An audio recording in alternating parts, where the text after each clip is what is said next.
Hey everybody, this is Rydo and we're back to another live stream of Yu-Gi-Oh! Master Duel and video game news. Today is Friday, December 29th. Starting a little later today, got a little distracted with some non-YouTube stuff. And honestly, I've been way more distracted than I should have been just in buying a new refrigerator. I've had it since yesterday, and all I've really done is spent way more time just thinking about how can I add some organizational pieces of plastic, tools, bins, sorters, lazy susans, things like that. The refrigerator I got is a top freezer refrigerator that is slightly bigger than what I had before, but the proportions on it, I would say, are actually pretty crazy, in that the door shelves are fairly thin throughout, particularly in the freezer. It's like barely you could get 1.5 boxes of frozen waffles on the door freezer, which makes them kind of useless. But then that does give a really much more deep freezer shelf space for food that actually is on the shelf in the freezer instead of on the door. The refrigerator door shelves have one that is also very shallow in front of the lettuce crisper and fruits and vegetable bins, and then it has a decently deep shelf, and then at the top it has a odd assortment in which you have 3 half-length shelves, 2 of which are clear, and 1 of which is where you would put the butter with the flap that goes up and down, which means it will just never really be balanced out.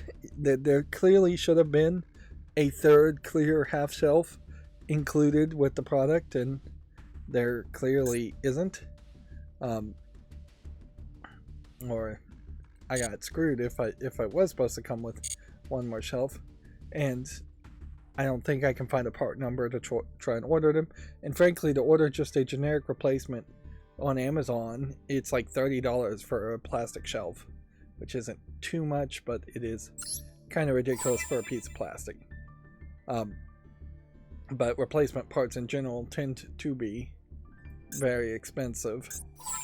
So at the moment, the best thing I could figure to do was to just kind of stagger things. So 1 shelf is at the very top, the 2nd shelf is at the next highest setting, which the settings in which the shelves can be placed have not been thought out well at all. All the measurements just feel a little bit off, like somebody just kind of randomly picked some measurements and barely measured things. For instance, you can't put the butter shelf that has the flap on the shelf spot below the top spot and then put a clear half shelf above it, which that would have made a lot of sense that you could have been able to do that. And you can't put a full shelf on where the half shelves are, which that's kind of sucks too, but I could see how you might have to have a bump otherwise, or some kind of attachment point that to swap them out like that. The refrigerator itself is also incredibly low to the ground.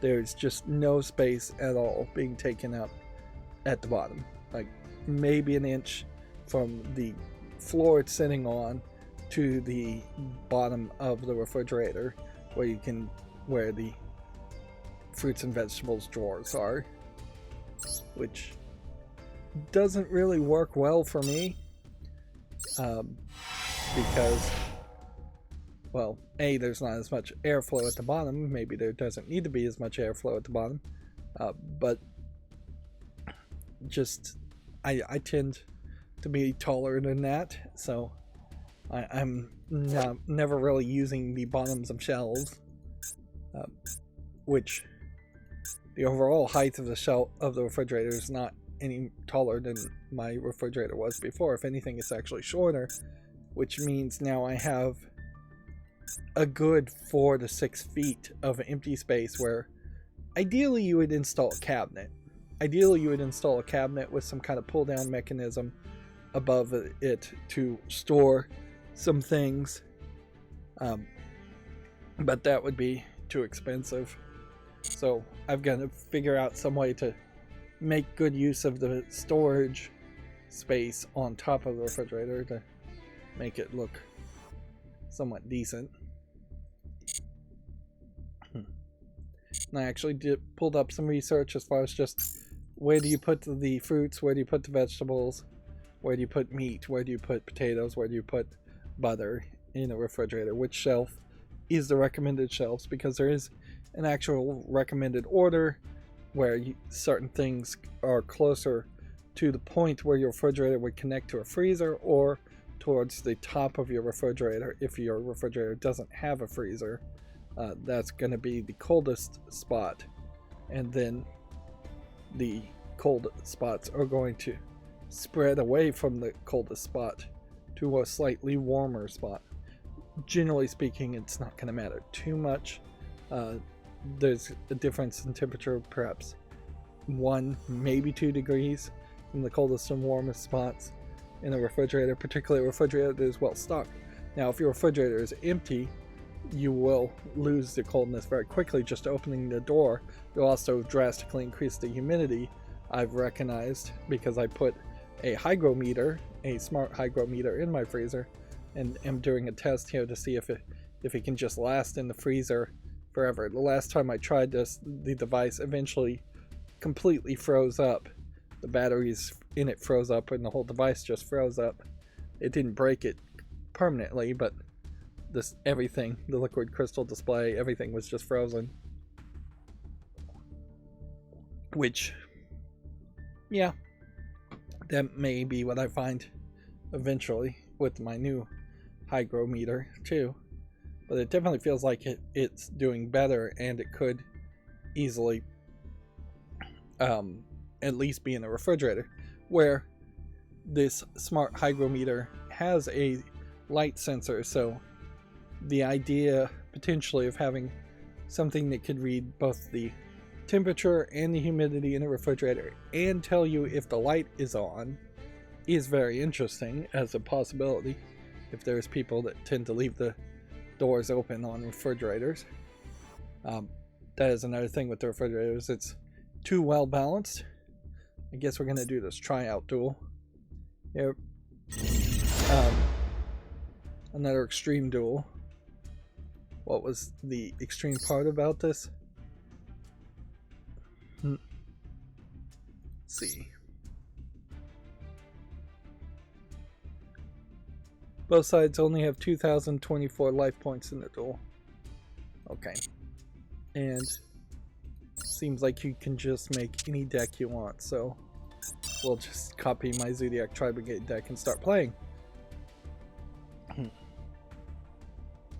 But yeah, it would be interesting, certainly, to have a smart hygrometer that can tell you if the door is open. The door is too balanced, so on my other refrigerator I had it a little more misaligned so that I literally could walk away from the refrigerator and the door would always swing closed because it was tilted just in that general direction, and the door was heavy enough to do that. I can tell that this new refrigerator, which is probably a no-name brand and might actually be pretty poor quality, you can see why this is an extreme duel. Is that if you go second, you're likely going to lose in this. I bet that's going to be the case multiple times. So it might be better to just always pick first, even if you don't have a deck that really is designed to do anything like that. Do anything in the first turn.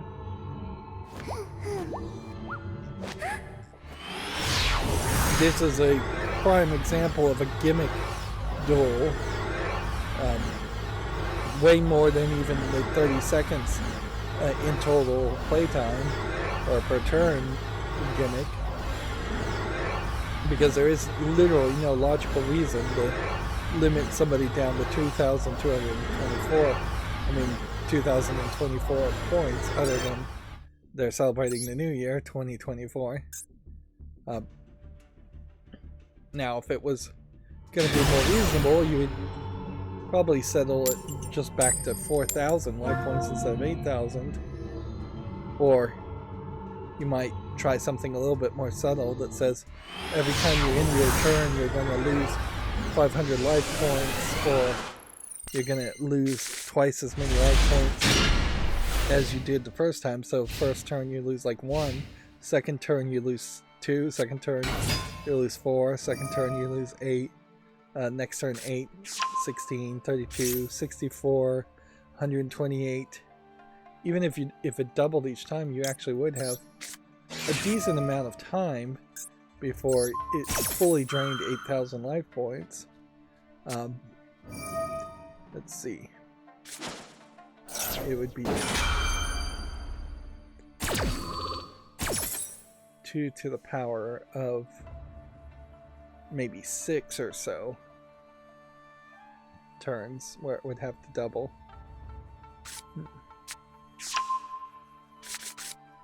So, yeah.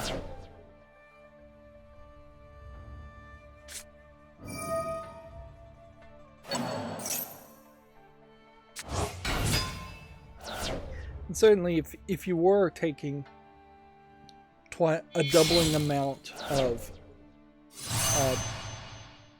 points damage each turn, that would be a much more subtle way to limit the length of games. In fact, a game mechanic like that just being involved always might be a smart move, just to have some kind of bleeding effect. So yeah, I don't know if there's really anything else I have to say to ramble about the refrigerator. So far so good, haven't actually put any food in it. So it's cold, but it's perhaps not stably cold as it would be when it has food in it.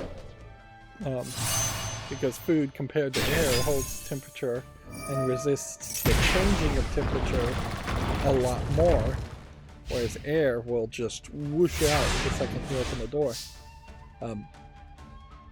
There is an argument potentially to make a fancy refrigerator that would actually have fans that would try and jet engine and blow air inward to a refrigerator. But you probably need a lot of thrust as far as air pressure to do that.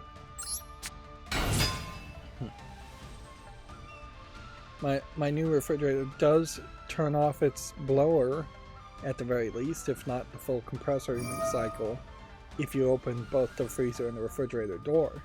So there is clearly going to be room for some optimization there. I wish it was a little bit fancier and had more than just 4 settings to cool and combined settings for the freezer and the refrigerator. There is potentially a danger here where the freezer might stop freezing as well, and then you have to turn the refrigerator down just to get the freezer down low enough.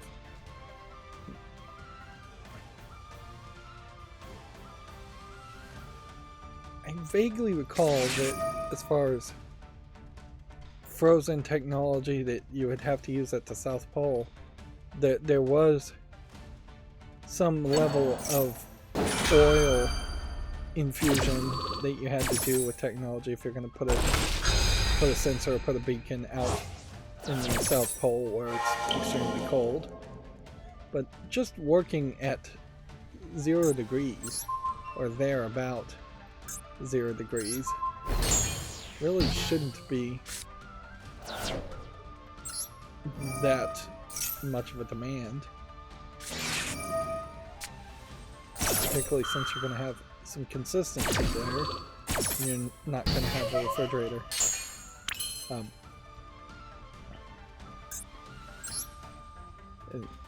change temperatures to really high hot temperatures ever. You know, the power is out.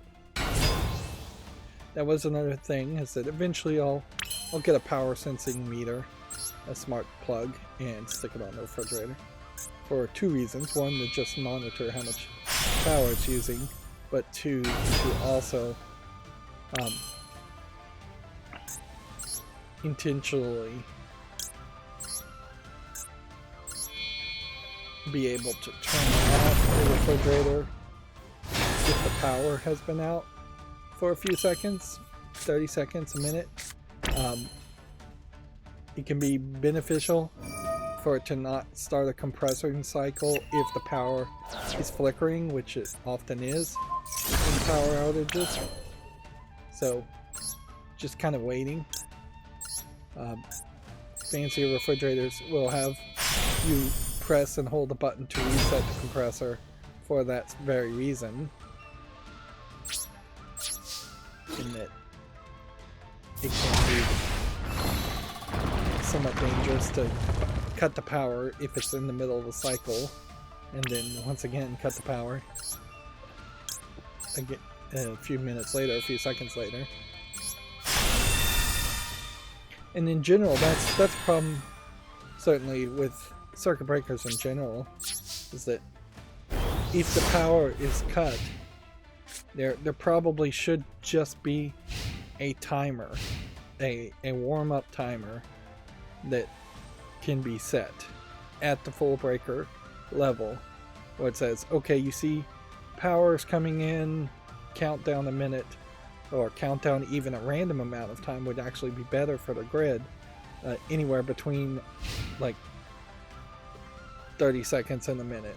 Pick a random time, and in that random time, when that number triggers, then turn the power back on to the rest of the circuit. Of course, that doesn't work for everybody. People who need power, people who want power desperately and can't even go 30 seconds without it. A lot of times it would be better for internet also. Apparently I've reached my maximum number of saves. I'll have to go through the saves and delete them all, because I've accidentally hit that button way more times than I've intentionally saved the game. I don't think I've intentionally saved more than one game. So yeah, it's been a deep dive of just acquainting myself with a new refrigerator.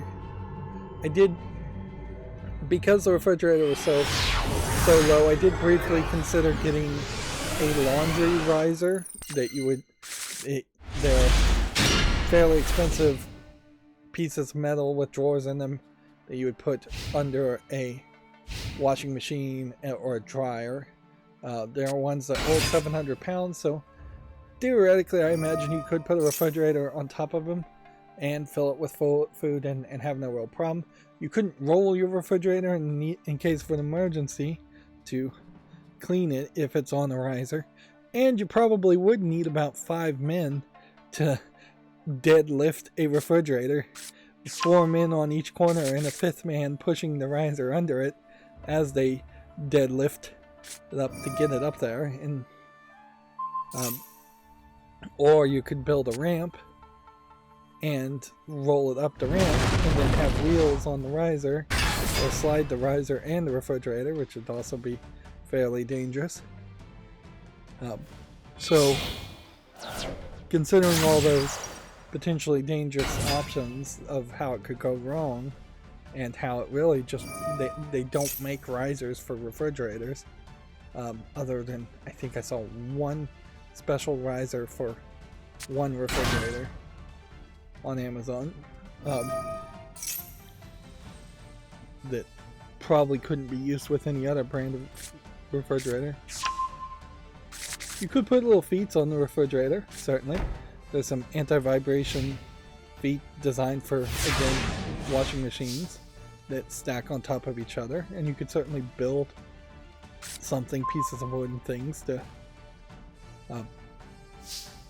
go that route if you wanted to, but really all you're doing at that point is adding storage at the bottom, which could be useful for shorter people, but really doesn't change the situation because you already had bins and storage in the refrigerator at the bottom, and anything you add at the bottom you're just taking off from the top, so it's way easier to add a cabinet at the top, which would be the proper thing to do. It's just install cabinetry. I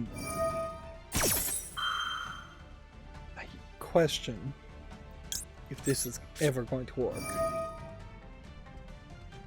I heavily question if this isn't always going to be a case where nothing's gonna work. It seems like this card also is activating incorrectly.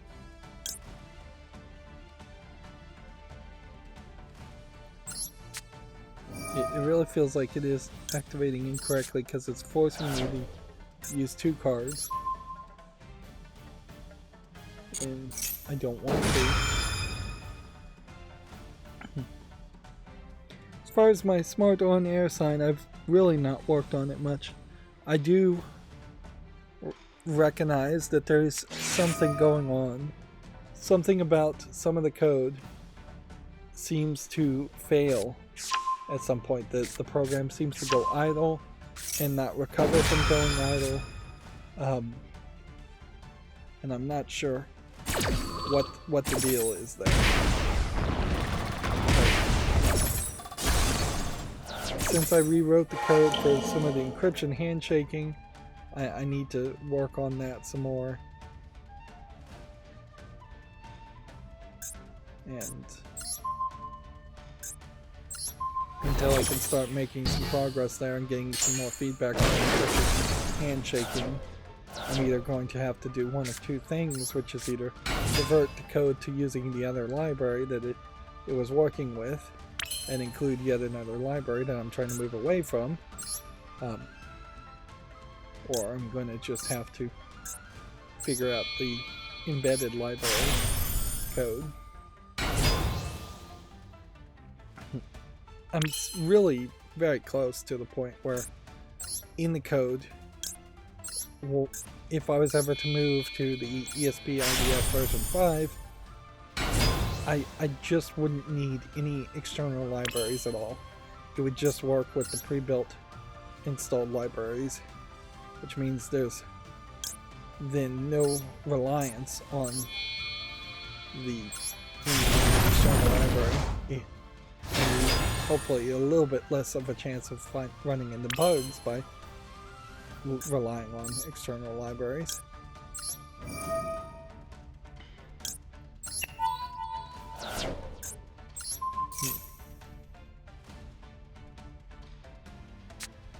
I was shopping today, oddly, at a arts and crafts store, and I looked at one of the laser cutters they had on sale there.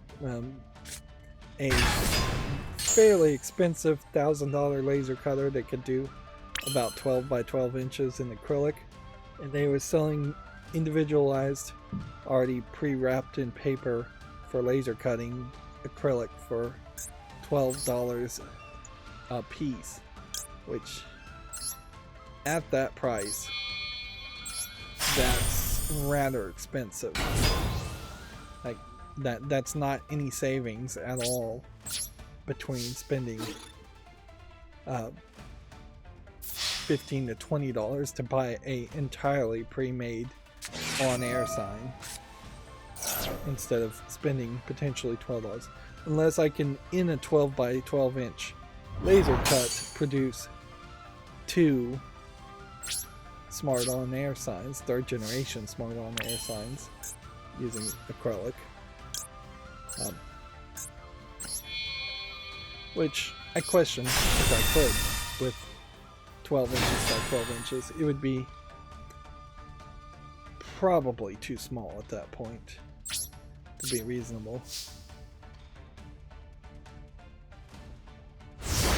And that's not factoring in just the amount of time that a laser cutter and the electricity in a laser cutter might use, or the initial investment of buying a laser cutter or buying screws with the acrylic so that the acrylic could be potentially screwed together. There's just a lot of stuff there that don't financially make sense at that price point. Now, if I can get acrylic in bulk for a lot cheaper, and if I'm paying $2-3 for a 12 by 12 inch sheet, that changes the whole calculation quite a bit, particularly as it scales and you have more and more potential orders.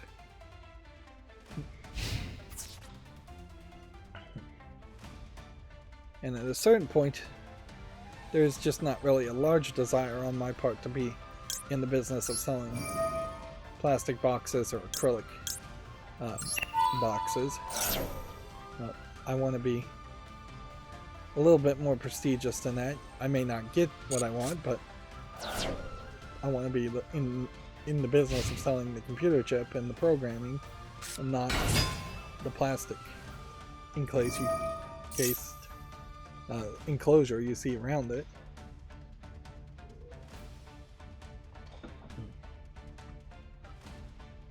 Let's just activate this. I'm trying to think if I have any Yu-Gi-Oh deck that would just do some instant damage. I don't really think I do. Well, the good news for today's stream, even though we started later, is Friday, December 29th, is that there still really is no extra news to talk about. So once I start talking about the news, we'll be done fairly quickly. There is a ironic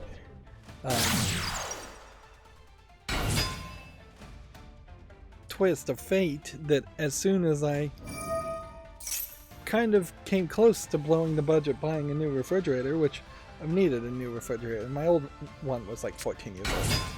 I do have a slight concern that maybe a refrigerator would have lasted 20 years, 30 years, and maybe it would have been energy efficient enough and not so noisy that even 20, 30 years down the line, particularly if you pull it out every 6 months and just dust the coils and keep your floors relatively dust free around the refrigerator, you probably could keep something working for a fairly long time. And honestly, I'm not sure that Energy Star ratings and any of that has in the past 14 years really changed that much, that a bottom of the barrel cheapest chips refrigerator from 14 years ago may be as efficient as the bottom of the barrel cheapest chips refrigerator bought today.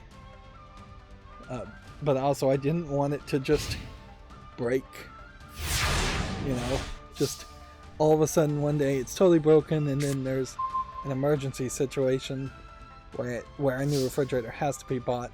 And this was a slick deals. It was several $100s off allegedly of what it originally was priced. It was like $488 on sale. It was like $799 originally. So a decent price there for a cheap refrigerator. This is the first time I've had a black refrigerator instead of a white refrigerator, and for the most part, so far I don't really have a problem with it being in black. The biggest problem is it sometimes will create a vacuum when you slam the door. That is another problem, though, that probably will go away once I actually have food in it. That you tend to only have a vacuum where it gets hard to open the door when there's too much air, hot air coming into it, and then you close the door and then it instantly freezes and gets colder and thus constricts and creates a vacuum, making it noticeably difficult to actually open the door of the refrigerator. But yeah.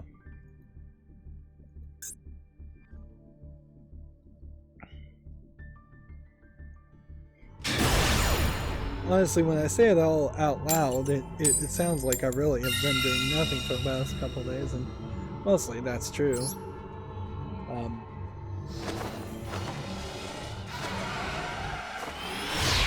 I've gone back to watching Ghost Whisperer. I finished watching season 1, 2, and 4 of Sanctuary, missing out on Sanctuary 3, season 3. Inherently, with the last episode of Sanctuary, it felt like they wanted to just do a soft reboot, and once again try to get it on track to be a show about being a sanctuary for cryptids.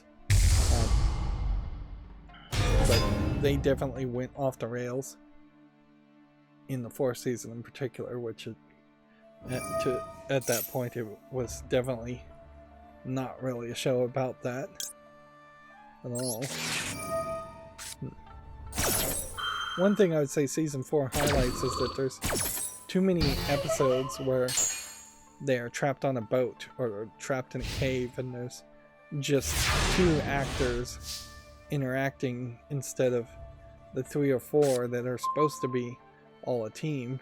They never really got the writing quite right, where it made it feel like there was a team of 3 or 4 people working and running the sanctuary, versus there was just a plot and a B plot, and the same people were always in the A plot and the same people were always in the B plot, and never the 2 cross over. I think we may be able to win here. This is just going to heavily come down to how much I can do before I activate some kind of trap or counter spell.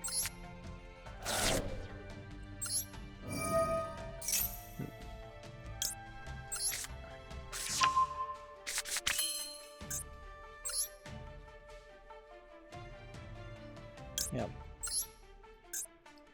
Getting back to Ghost Whisperer is not really accomplishing much, and the show is still pretty awful. I watched a movie on Hulu called The Creator, which looked slightly interesting, but was fairly disappointing. Felt like it was a Chinese-made or maybe Japanese-made live-action movie, but that was supposed to be sci-fi. But honestly, you could take the sci-fi elements out, and it would just be China being at war with the U.S. and China being in the right.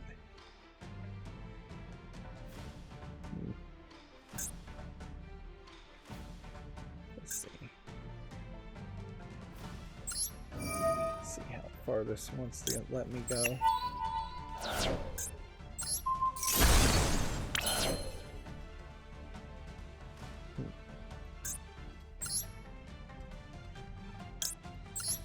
So theoretically I could win here at this point. This is just going to come down to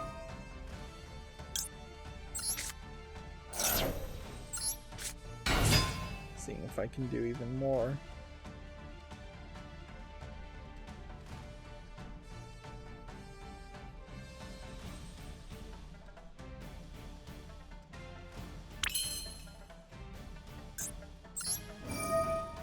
Probably watched some other things, but for the life of me, I really couldn't tell you if I did or didn't.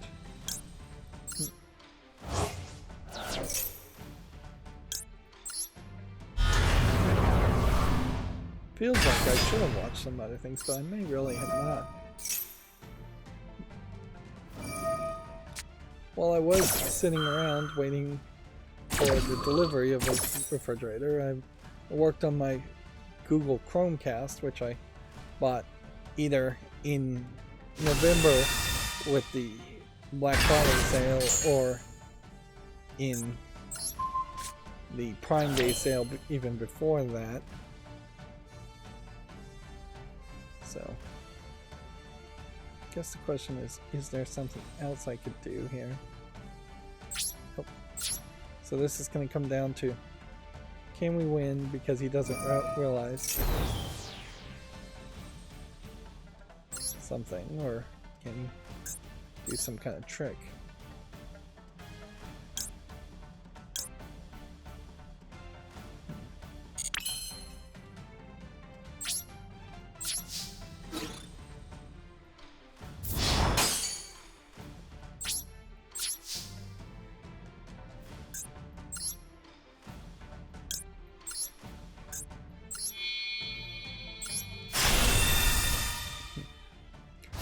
So, on working on my Chromecast, just trying to see what I can set up on it, basically just installing apps. At a certain point, I want the Tuya Smart Life app to work on Chromecast. Inherently, it is not supported by Android TV or Chromecast. It's just not an app you can find. So, to install a Android app that isn't listed, should I activate this now? Let's just go ahead and do it. You have to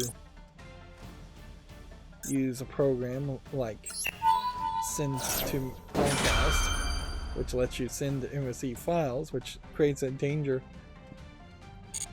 in that you'll need something like CX file browser or a different file browser on Chromecast to find that file and delete it later, because you don't need the installer and the installed version of the app, and there's only 5 gigabytes on the Chromecast, which means you are having to play somewhat setup. So I was able to install Tuya, but then immediately I run into the problems of not being able to browse with the remote control to the appropriate spots to activate typing in an email and address and password to log in. So then I had to use another program on my cell phone to make my cell phone act as a Bluetooth keyboard and mouse.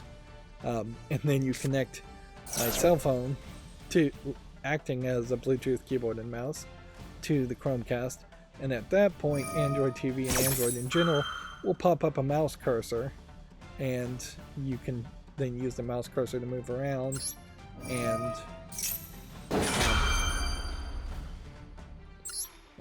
you can use the keyboard to type into things. There's a pop-up keyboard that will pop up as soon as you're in a text input box anyways, on the screen of the Chromecast. So you really only need the mouse cursor part. You don't really need the typing, but it could be a lot easier to type on your phone and send the text over. So I was able to log into the Tuya program, but I'm not sure it's really going to even let me have notifications. It clearly is not optimized for like a widescreen format or what would be a tablet or high DPI usage. It is definitely designed to only be portrait. Some screens look like they auto-sized to widescreen, but incorrectly. But the main screen definitely is a vertical portrait with just emptiness on the left and right. And notifications by default on the Chromecast are not going to pop up. So you have to go back into the settings and enable allow notifications for the program. And so maybe I forgot it where notifications would happen, but not anything else really.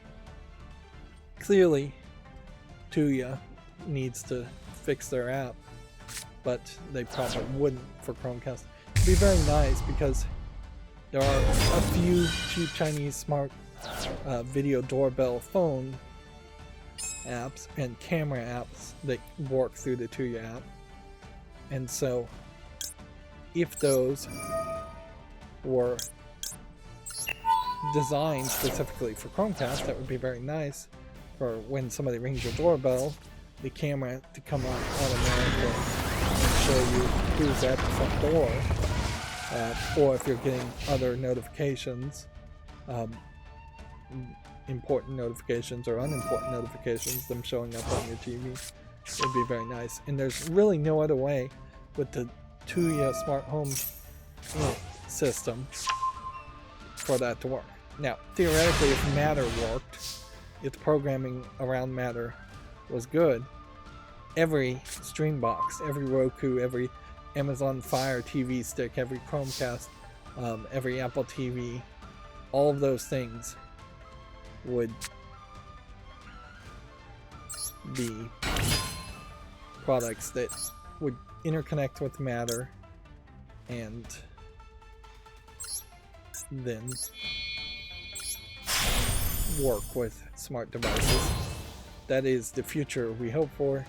It is not the future that is likely to exist anytime soon. See, I don't think I can get high enough here with this system. We toss this. We select this. The most highest attack is 1600. That's 2000. That's 24 short. We do this.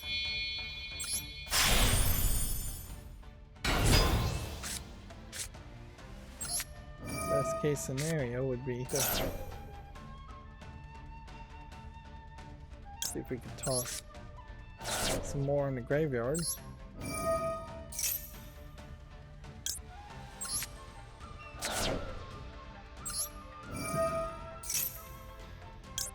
See, you can add that to your hand, but there's nothing it can discard. So unless there was a tit for tat, where you just got irritated and gave up, there's nothing I can do other than pretend like that's a trap.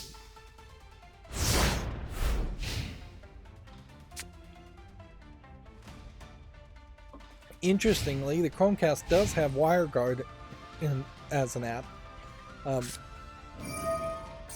and it has Video LAN client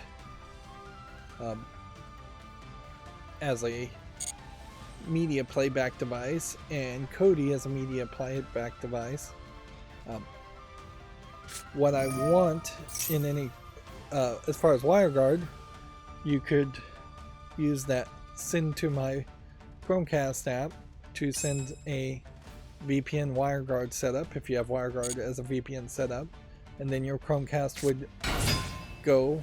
It probably would be a little slow on streaming, but probably not that big of a deal. It would go through the internet and then go back to your house or wherever you've set up the WireGuard server, and then let you stream videos from there. Which means you could take the Chromecast fairly safely around the world or anywhere in the world, plug it in and not get any geo-blocking problems, or this is not the same IP, this is not the same household. Maybe services like Netflix can detect that, but I bet they probably can't. Now, on streaming movie and TV, that's maybe not the most ideal setup, but it may also be your only option.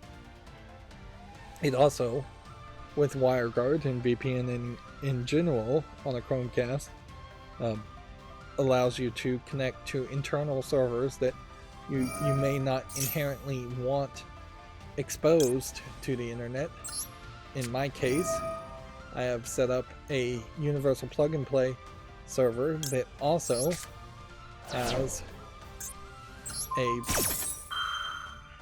Samba Windows file sharing setup, and for Kodi, while it can detect universal plug-and-play servers if you find the right settings to turn it on, the Kodi K-O-D-I media player will not scan plug-and-play UP&P servers, but it will scan Samba servers. SMB servers. So by having it look at the same folder as a Samba server, on a Samba server, that would be also the UPG folder, it can scan. Now, I've gotten about halfway through that once, and then it seems like the Chromecast may have gotten tired and just fallen asleep. I turned off the shut down the save energy feature on it, but seems like it may have gotten tired anyways as it was in the middle of scanning. There is a nice feature on the Chromecast, secondly, that it has what they call an ambience mode, which is basically a screensaver mode, but weirdly you can't establish when it comes on. So there is almost certainly a case that they want it to sit on the main screen for a few minutes so they can show you ads, which there's far too many ads on the Chromecast, but the ads are at least pointing you to watching TV streaming services. They aren't just trying to sell you dishwasher liquid or something like that. Clearly, people have figured out this strategy. And once again, we have an extreme challenge here where it's going to just be a nightmare scenario to get 3 wins to win a dumb legacy pack and 20 gems and 24 gems. It's not even rewarding you properly when it clearly could be giving you 2,024 gems and then 2,024 gems, or even 2,023 gems and 2,024 gems.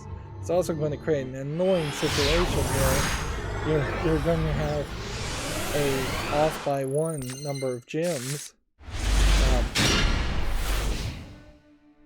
pretty quickly. You'll never be able to fix that. I saw something on Reddit where it looked like somebody was complaining that if they just had 1 more Steam point, they would have had 69,000 points and they could do a meme. And it looks like somebody at Valve actually gave them 1 Steam point to do the meme.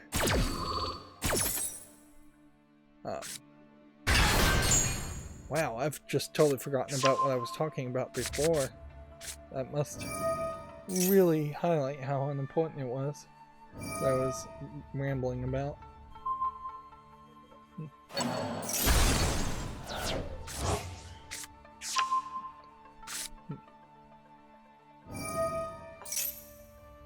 I'm increasingly recognizing that I will talk about one subject, get distracted, and then jump back to the original subject. And that's probably a bad communication, a bad way to communicate.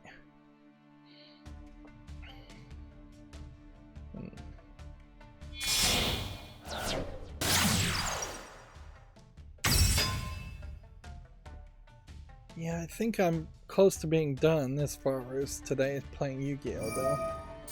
Like, increasingly, I don't even want to play an hour. As far as playing games on my phone, still doing the same old. Nothing new on Star Trek Lower Decks. Tinkafuma is still making its little Christmas event spectacular happen and doing a decent job. I've been playing more of 7 Mortal Sins Ecstasy in the past day because I think mostly I was just bored and not quite in the position where I will want to. I'm gonna do something crazy here where I'd want to work on my programming.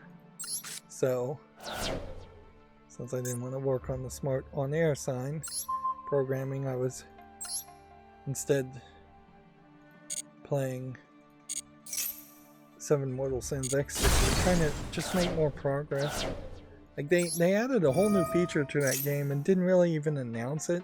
There's already way too much going on in the game anyways.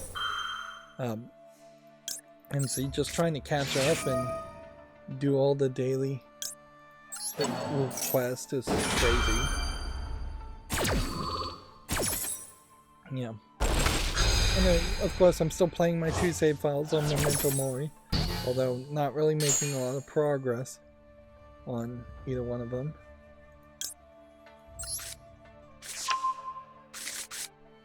Do I want to summon this? I mean, it doesn't do anything if I summon it either, so might as well just do this. Shoot this into the graveyard. Activate that. Shoot this into the graveyard. And then in the turn. See if he can just attack, he wins. If I can activate this and banish this, I potentially win.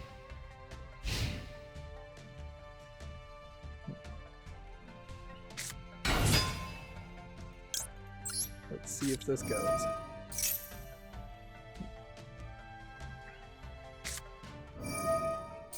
The clear thing here is if they put any more thought into this is instead of giving us 2,024 points, which is far fewer as far as an extreme duel, why not make it an extreme duel in the opposite direction and give us 20,240 points?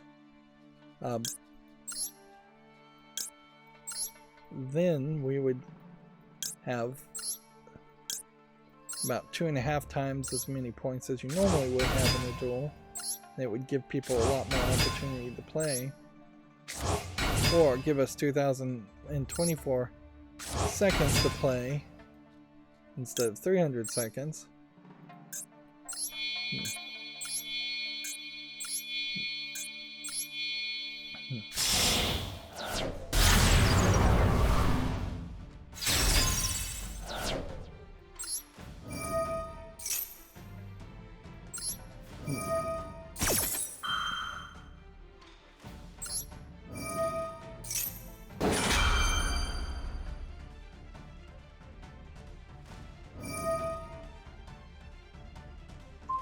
Yeah, and I think I've just officially run out of things to talk about.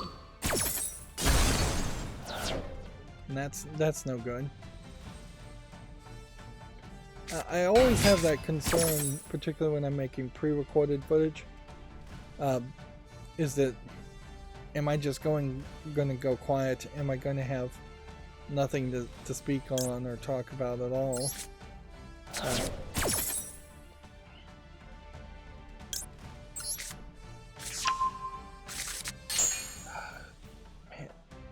I just thought of one of the things I was going to talk about. Now it's left my mind again.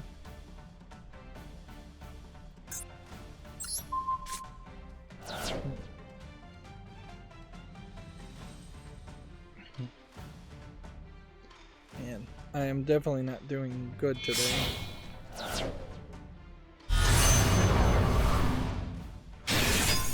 This definitely needs to be the last article. Oh yeah, okay. Now I remember. I don't know if I said this already, but just to make sure I finish the story. But yeah, I just kind of blew the budget buying this refrigerator. While the Steam Winter Sale is going on, there's decent deals to play video games. I mean, buy video games right now, and I really just am not in a position. I may very well have not bought much of any games. I won't say I bought no games in 2023. We have somebody called Eros, is I assume how you pronounce it, saying hey Eros. I don't think this is gonna work, but I don't think I have any other choice. But there is also a Slick Deals, or at least there was a Slick Deals, for refurbished Steam Decks, the 64GB versions. So the absolute cheapest of the versions you could possibly have of the Steam Deck. But it was like $260 from GameStop. That is not a bad deal. Really. That is the price point I would like to see the Steam Deck at, or at least an entry-level Steam Deck at. I definitely feel like I personally would like to see the Steam Deck be cheaper.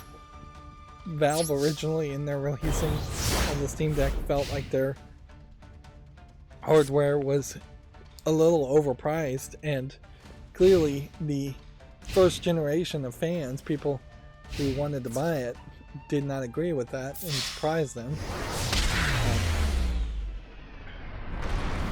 But yeah, just when I blow the budget buying the refrigerator, the Steam Deck, which I definitely was thinking about buying, although maybe I'm gonna put that off too. I could see reasons to not make that a project, or try and set it up. Wait till there's a second generation Steam Deck of some sort in the hardware. So I failed today, and there's only one more day to do everything, so if I was going to take extra time and do the solo missions, I should do it. I have to do it today, and I should also win. As far as daily login goes, I logged in 18 out of 31 days. Spectating Duel Live can happen. Right now I'm at 4,930 gems. Notice that is at a 0. If I get 24 gems, I will end in a 4 forever, and that will be very irritating.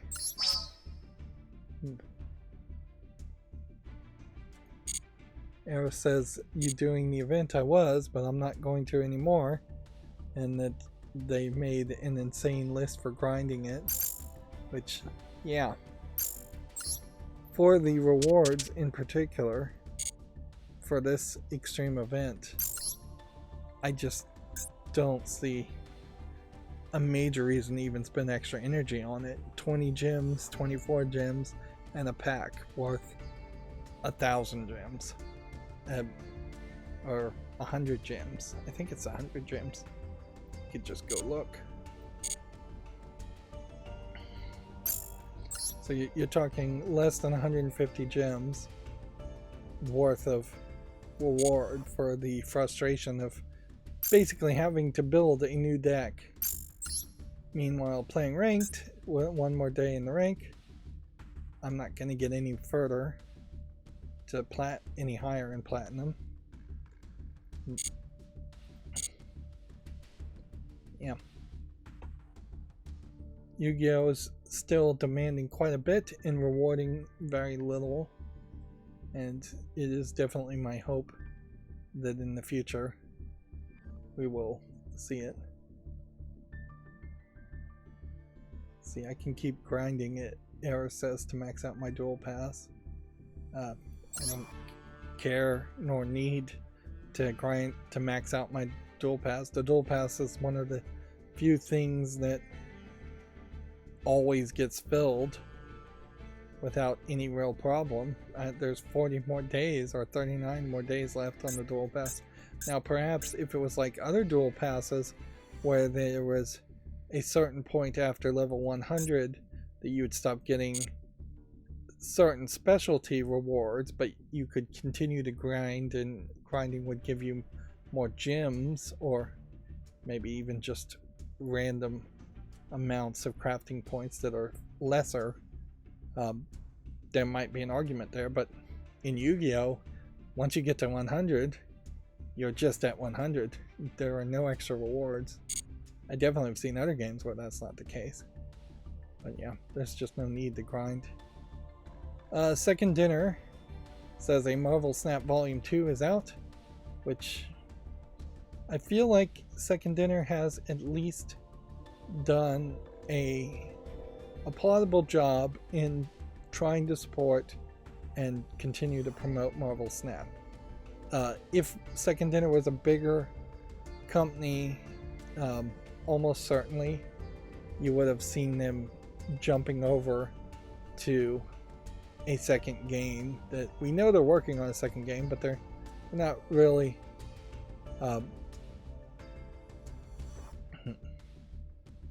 they're really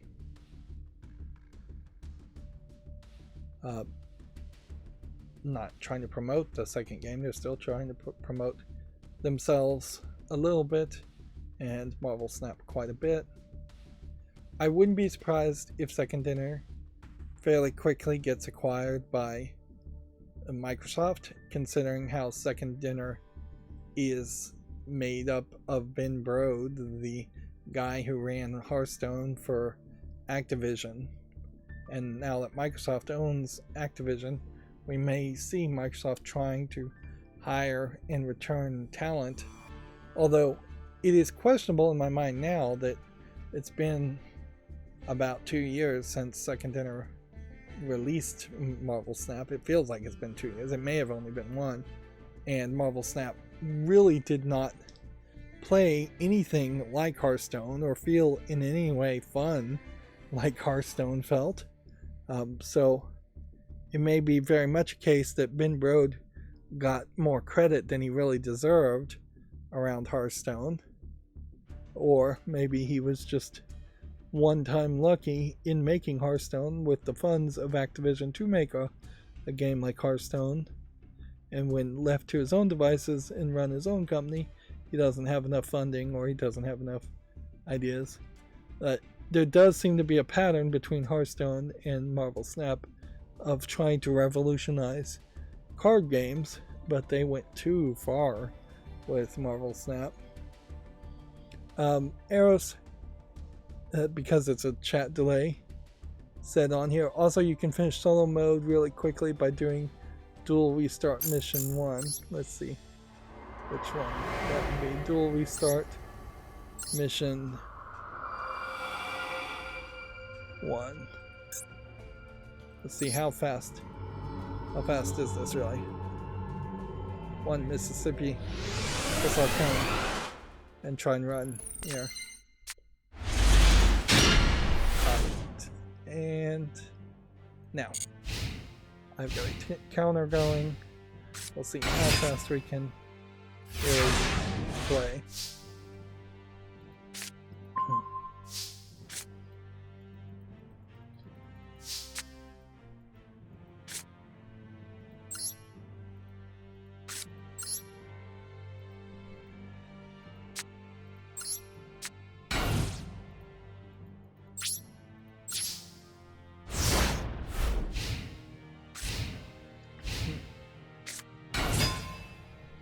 Past 30 seconds at this point.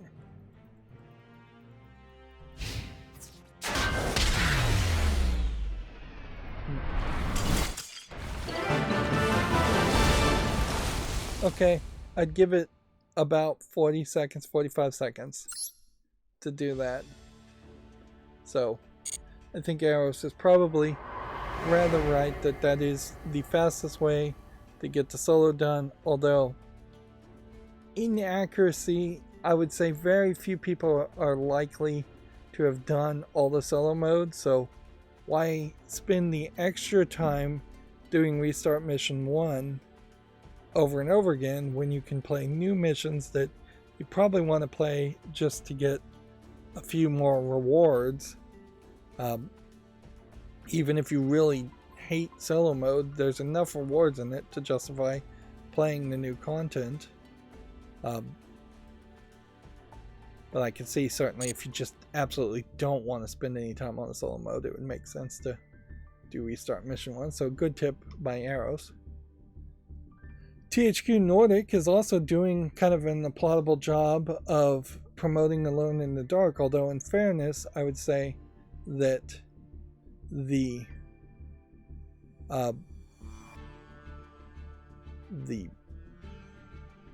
THQ Nordic Embracer Group as the parent company and Alone in the Dark may be one of 2 or 3 tentpole games that they're hanging all of their hopes on at Embracer Group, and if Alone in the Dark fails, which it has, I think, a decent chance of failing, since a lot of the old Alone in the Dark games really didn't sell that well, and they didn't sell that well by old standards of the 90s. So this new Alone in the Dark might sell fine by old standards and still be considered a total failure by modern standards. I saw an article, and I think this was part of the Sony leaked information, where Sony now considers $500 million, half a billion dollars, or well, let's just say 500 million, to be a mid-budget game at Sony. So Sony is increasingly expecting to spend more money making a game, in the hopes and the demand to recoup that money 2, 3, 4 times over. So they had already delayed Alone in the Dark to March 20th, 2024, as far as this pinned December 7th time.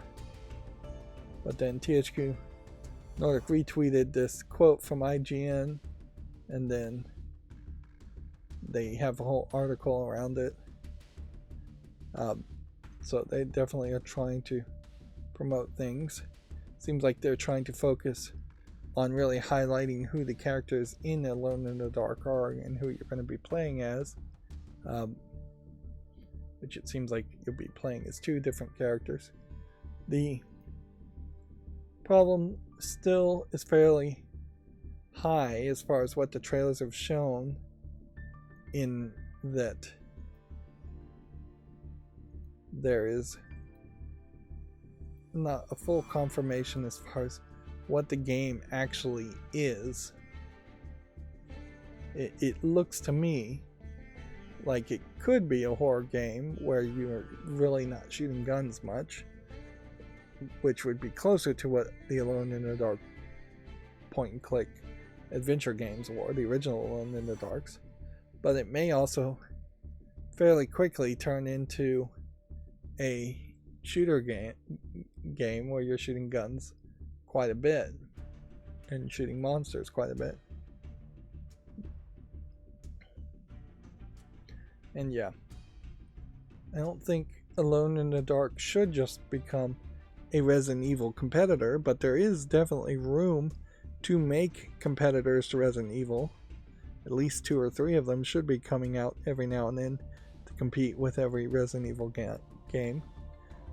Certainly Alone in the Dark could try to be a little bit more serious, or perhaps be silly in a different direction compared to the Umbrella Corporation and the bio weapons of the Resident Evil series in Wesker.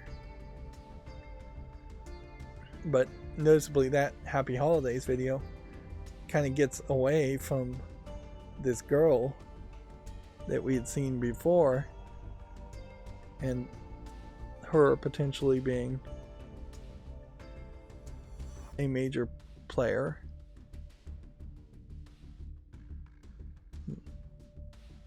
Looking at this, it definitely feels like there will be sequences where you're playing as this girl, and when you're playing as this girl, I suspect it will be closer to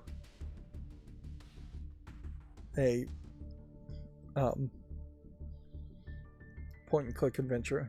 But it seems like what they've done is they've put all of that content in a prologue game called Grace in the Dark. So the girl may literally not even show up in the main game.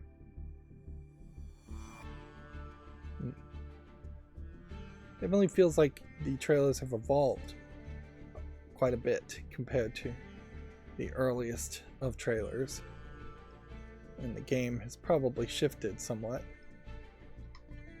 But I'm not sure I really have that much of interest in the game. They haven't put enough advertisement into it yet, but there's still time. YouTube creators put out this weird thing 6 hours ago, tweet, I guess is what they're called. If you're spending this awkward in-between week streaming, consider these 3 steps to ensure your comment section is a safe space. So inherently, some people are going to bristle at the phrase safe space, or that being on the internet and interacting with random strangers should be a safe space, or ever could be a safe space. But also, I just don't know what specifically would be happening right now that would need them to put out this message any more than any other point. They want you to assign moderators, create a blocked word list, and hold potentially inappropriate chats for review. Now, the part that they're not mentioning is that YouTube has a very draconian rules that says that the content creator is responsible for what any random person posts in a comment on their videos, to the point where I think that has probably pushed a large number of people to just disable comments even more. And clearly YouTube wants to disable comments on all videos if they could get away with it, but they just can't get away with it and still have engagement that they need. It would be very weird on December 29th to try and assign moderators or find moderators, or be spending extra time making blocked word lists, holding potentially inappropriate chats for review, which is a setting that they're not really saying that there is a setting to just do that automatically. They're implying that you'd have to do that manually. YouTube creators, once again, being one of these YouTube Twitter feeds that maybe just don't deserve to exist, or should just be very silent and not bother to post anything if they've got nothing new to say. I almost certainly would prefer if they just at once a week per week put out here's a link to our support website, read this, read that, and it's just like one weekly reminder tweet instead of 3 hours ago saying, I saw you doing big things this year, share the vid you're most proud of. Now, decent amount of engagement for that one, as far as 318 comments and views and retweets. Not really that many retweets, decent amount of hearts, but the reason why you would have engagement that high is because you're encouraging people to shill themselves and self-promote, which I'm not inherently above that, but I wouldn't waste my time doing it on a comment section on YouTube creators on Twitter, because nobody other than other creators and scammers looking to manipulate other creators are going to ever see these comments. Here, in comparison, 6 hours ago, you have 12 comments, 52 retweets, 92 likes, and 14,000 views, so considerably lower. And honestly, just questionable why YouTube creators needs or thinks it needs engagement on Twitter and all. Another slightly questionable thing as far as censored gaming is, while it is nice to see censored gaming getting back to making videos and not having trouble of some sort, his laptop breaking, him being nearly homeless, him running out of money, him being sick, with some kind of, I think it was eye infection. There's a mistake, certainly, I think, in posting so many videos, particularly between Christmas and New Year's. He should definitely be holding some of these videos off and getting a little bit of a buffer. Right now, the video talking about Ioana and the Haunted Hot Springs is really just talking about how the publisher said that there will be differences on the Switch version, but they haven't put out any details and the game isn't out yet, so nobody knows what the differences are. Generally speaking, the thought is that the Switch versions would be fine, and the PlayStation version, if there was a PlayStation version, would be the censored spot. In this case, for this game, I don't believe there is a PlayStation version. There is only the PC version and the Switch version. So on Steam, maybe the differences are there's a little bit more censorship going on the Steam version compared to the Switch version. Or maybe we're saying the exact opposite, and maybe this Switch version will be a little bit more censored.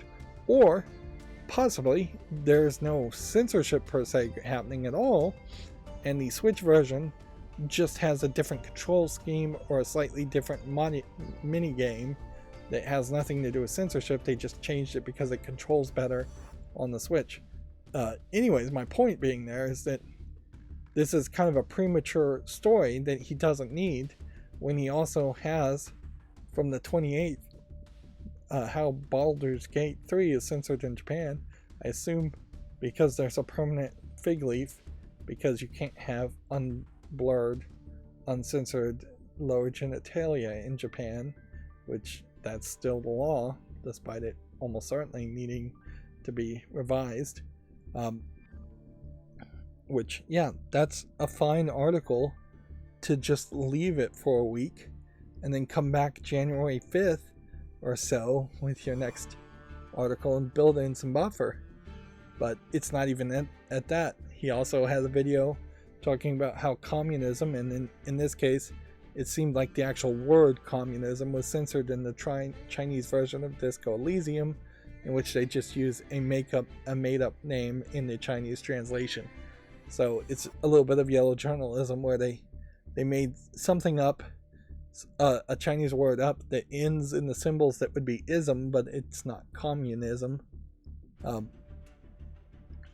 So yeah, he's kind of just burning through articles that he could buffer a little bit, or wait until he has 3 or 4 extra articles already made and then release 2 in the course of a week.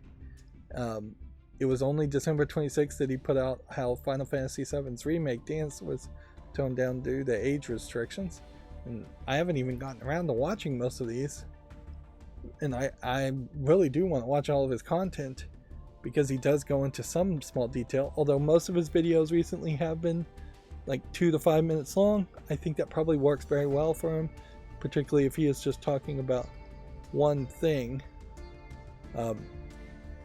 But yeah, from the point of his laptop dying on November 26th, he did not do anything until December 24th, which was to announce a Discord server, and he didn't post a new video, according to his Twitter, until the 26th. So nearly a whole month there, and I could see the urge or desire to catch up, but you already made the mistake.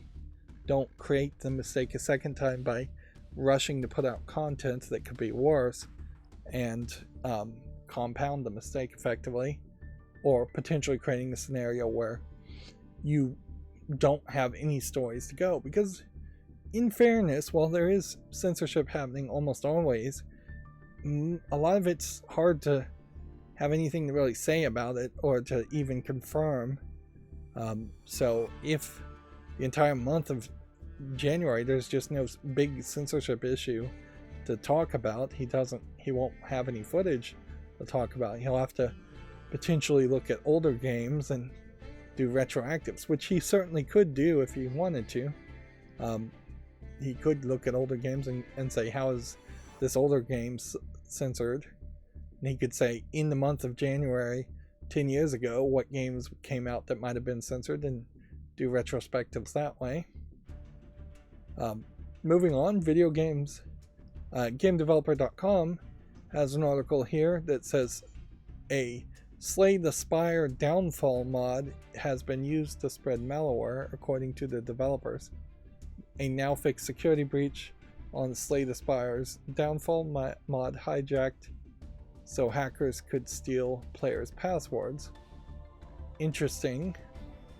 That definitely highlights a problem, certainly with mods, that it might introduce a security vulnerability, but really that is something that you would want to be very careful about, as far as if you're going to allow mod support, to make sure that something like that can't happen. Although inherently, if somebody goes and downloads something that calls it a mod for any game, it could be malicious software easily. And there's nothing you could really do to stop people from doing that, other than maybe giving out a verification MD5 hash key. Those work pretty good.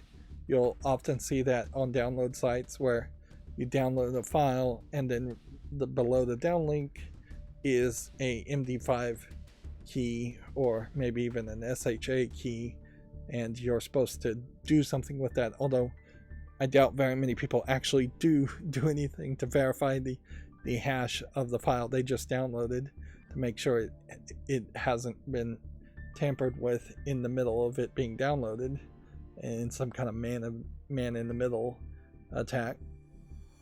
You would hope that the downloaders and browsers would maybe recognize the MD5 key and automatically check it for you, but as far as I know, none of them do that by default, and there might be a plugin that does that, but I bet there isn't really. That's something that an HTML6 could implement, certainly, is just a hard security requirement that any download link must present a MD5 key for it to not pop up some kind of warning. But yeah, be careful using mods if you're going to use mods. In general, I'm not a huge fan of mods anyways. Like, there almost certainly are some mods out there that are interesting or add quality of life improvements, but as a critic, I really have to review games in the form that they are originally released commercially, not in some kind of modded, improved version of the game done by a fan. If mods are integrated into a re-release or a remastered version of a game, that's then a final commercial product, so then I could review it at that point. I guess the one mod I really have done was the Resident Evil 4 HD resolution mod, which improves the original version of Resident Evil 4, not the remake version of Resident Evil 4. And I say original version fully knowing that it isn't actually the original version of Resident Evil 4, because that game's been remade and sold on so many consoles. Almost certainly the original version of Resident Evil 4 would have either been the PlayStation 2 or PlayStation 3 version, or the Nintendo 64 or Nintendo Switch version. And they've remastered it multiple times. Lego, not video game related, but I'm still a Lego fanatic, did this post. Here's a places you can display your Lego sets, a thread, dining room table, kitchen counter. I assume like this would go further as far as more replies, which is basically him just encouraging you to display your Legos everywhere. I'm slightly waiting to see at what point do Legos stop being fun for the current generation. Like, even looking at these kids, they're starting to look a little old to be playing with Legos, and certainly there is a possibility that this current Lego generation will just love Legos forever. But I think they'll get into their 15, 16-year-old ages, and then they gotta put the toys away, you would think, and want at least more advanced toys and move on to something slightly different. If I was still obsessed with playing with like the Ghostbusters action figures I had as a kid, that would be fairly weird throughout my entire life. It was much more of a case where I had Ghostbusters action figures when I was a kid for maybe a year or two, played with them, got bored with them, forgot about them, and then had some slight nostalgia when I was in my mid-20s or so. Like, once you start to get past the ideas of you have to be a grown-up and you have to pretend like you're a grown-up and do grown-up things, once you start to get older and more nostalgic for things in your youth, I imagine that's how it's going to go with Legos too, is you'll have kids getting too old for Legos, and then they'll want to play with Legos again right when they're in their mid-20s, starting to have kids of their own. Surprisingly, though, I actually never had any Legos to my knowledge as a kid, so this is the first time around for me as far as having fandom. And honestly, my fandom of Legos is perhaps not as big, anywhere as big as the number of Lego sets I've bought and put together. And that, again, has nothing to do with video games, but I figured I'd mention it anyways, just because it's a thing I sometimes do to have some downtime. The beautiful thing about Legos is that it lets you just mentally disconnect from any technology. Every other form of entertainment most people have, me in particular, is digitally connected. Either I'm watching a streaming TV movie, or I'm playing video games, or I'm on a computer or cell phone playing video games, or watching YouTube streaming. Everything is connected. Maybe you could get to radio or music that's maybe not connected to the internet, but it's still digital. Just to physically build something with Lego is a slightly different experience. And then the next big story I was going to mention was Baldur's Gate 3 and Starfield apparently headlined Steam's 2023 bestsellers list, which, let's see if this link takes us to this, which we should talk about this, but noticeably it is also worth mentioning that Starfield may headline the bestsellers, but it's not being reviewed well. It is now sitting at mixed reviews overall, not just the last 30 days. Let's go and just open the page. It is mostly negative at 28% in the last 30 days. And that has overall brought the initial hypes that were positive down to 65%. So we really are heading to the point where it's not even going to be historically relevant to play Starfield.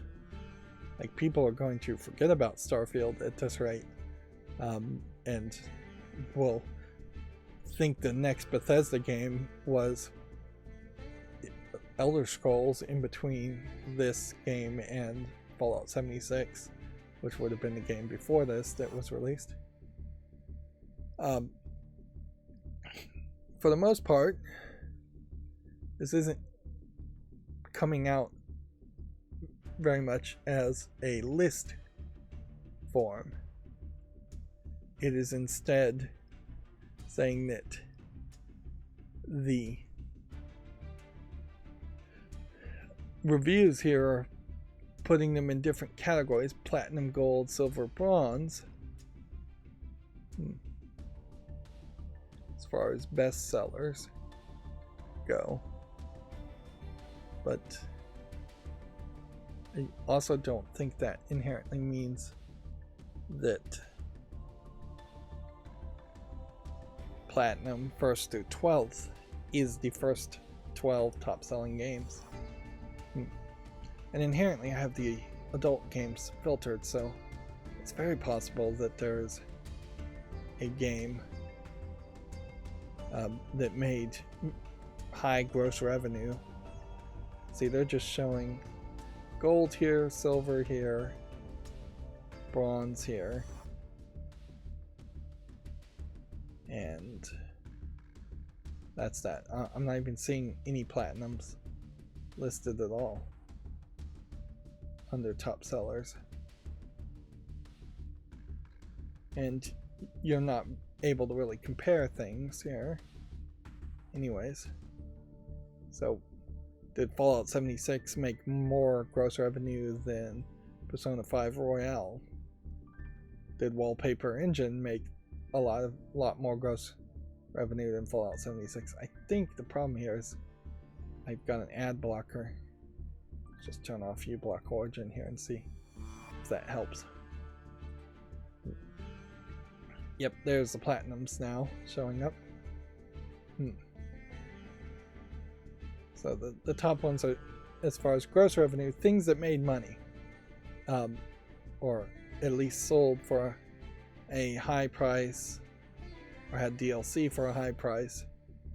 Who knows how much they cost to make, and because we don't know how much they cost to make, we can't get a net revenue at that point, and we can't compare gross revenue to gross revenue or net revenue to net revenue.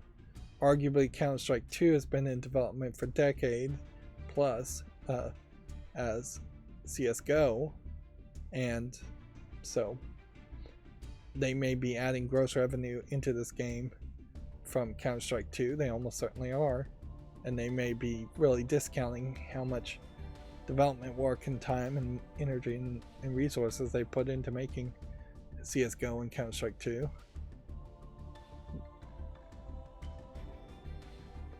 But yeah, there's nothing hugely surprising on this list. Maybe some things that are surprisingly higher. I'd be a little surprised that Project Zomboid was with the silvers. Dead Space has been seemingly completely abandoned as far as having any support or patches, or maybe it doesn't need patches, but I don't think there's a high chance we're going to see a Dead Space 2 remake unless somebody threatens to make a spiritual successor to Dead Space again and they release a Dead Space 2 remake just to spite that specific person, which is seemingly the reason why they made the first Dead Space remake. I'm a little surprised, still is jumping around all over the place, that Spider-Man is so low in the bronzes. That's where he was, but that disappeared. I'm a little surprised that Spider-Man Remastered is in that list, and Monster Hunter World is in that list. But I guess maybe Monster Hunter World makes some sense. Then you have like Skyrim Remastered in the bronzes, and Raft in the bronzes. There's no like horrible games in this list by any means. Nothing that stands out as being absolutely wrong. When you look at this list for new releases, I assume this is still just under the top selling list. Let's see. New releases, this list is created by looking at every game released in 2023, then selecting top ones based on the first 2 weeks of revenue after launch. So these would have been the trending hot games that came out that people really wanted to play in the first couple of weeks, versus games that didn't come out in 2023 or had slow starts, which inherently having slower starts might be better. Let's see. Most played tells you generally, I think, a little bit better information. It's closer to the chart I'm trying to create and maintain, as far as just seeing, as far as peak players, who is playing what. A game like Goose Goose Duck, for instance, I've never even heard of that, and yet clearly as a free-to-play game, a big amount of people are playing it. So that is actually surprising. And then Naraka Blade Point could be surprising if you haven't been paying attention. Let's see. Anything else super surprising here? Whatever this game is looks a little surprising. It looks like it's a desktop pet.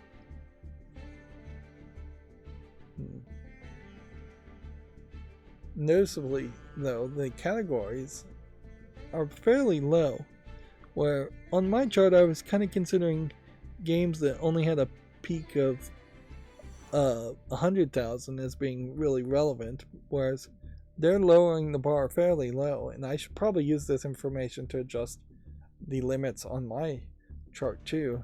If bronze is any game over 40,000, players, then clearly they consider that a big number.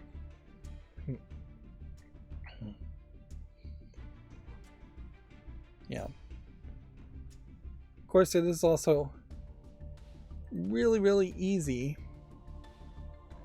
to have a game that doesn't need people to be playing at the same time and still have a larger number of players. At least that feels like that's something that could happen. Early access games are games that left early access, which on some games they may have been in early access for not that long, whereas on other games they may have been in early access for years. Like Marvel Snap, I don't think was in early access that long. I'd assume that this is once again categorizing them in groups of best gross revenue. There's a lot more surprising games on this list, as far as things I don't recognize. And then most played on Steam Deck is an interesting thought, as far as just showing what were people playing, as far as the richer people who would have had a Steam Deck. Although noticeably, a lot of people were playing Half-Life. Otherwise, a lot of these games are the same old games. If it is playable on Steam Deck, people will play it on Steam Deck. I don't think we've gotten enough people to have Steam Decks to start to see trends of people, there being a split between people playing on PCs on Steam versus people playing on Steam Decks on Steam, and that there is just a different type of player, a mobile player effectively, for Steam. I can see Cult of the Lamb and Binding of Isaac both working fairly well. I would think Cult of the Lamb works that well. I definitely could see Binding of Isaac working very well on Steam Deck. But noticeably, one of these games was a April Fool's Day visual novel joke game that was free. And then Controller is games that are registered the most controller sessions. I'm not sure I really knew that Steam was collecting data on who was playing with a controller, but apparently so. Which I am a little surprised Street Fighter 6 comes up with people playing on a controller, but I guess, yeah, that would make a lot of sense actually, because people would be playing with fighting sticks, which are considered controllers, obviously. Nobody's going to mouse and keyboard Street Fighter 6. Yeah, so I take that back. Just because they're not playing with like Xbox controllers or PlayStation controllers, which we will see in 2024, I think, a fairly decent increased amount of support for PlayStation controllers. But overall, still, the list doesn't feel like it's changing that much. And I'm not sure that these lists are particularly that relevant, because you would just have to be desperate for somebody to tell you or give you a hint as far as what games you want to play to look at these lists and be influenced by them, when there's just so many better reasons to find other video game critics, to find friends or family who are playing video games and are telling you specific video games that they are enjoying, or to just play random video games. You would really be a sheep, a follower, not to try to be cruel here, but I can't really avoid it, if you saw lists like this and it did anything other than just slightly remind you that something exists. And yeah, generally I think they are 1 year closer to abandoning VR. They won't ever fully abandon it, but I could see the top VR category going missing next year. in favor of just focusing on the Steam Deck. I can see Valve totally dropping support for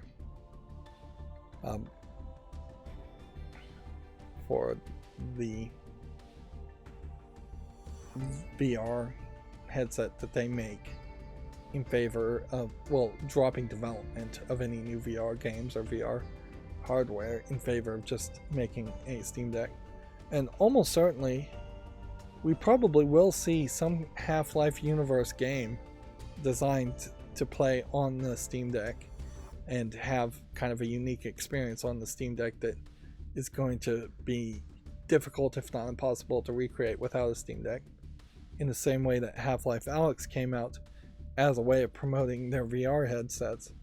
And yeah, I wouldn't be surprised if maybe we just get a Half-Life Alyx that plays very nicely on the Steam Deck and doesn't require VR. That might be it, but then I don't know if Half-Life Alyx works at that point if you strip out all the VR stuff. You have a touchscreen on a Steam Deck. Most people don't have a touchscreen otherwise. So you could see some kind of touchscreen game come out. Also, these lists have been going since 2017, so you can click on them and see the previous years if you're so inclined.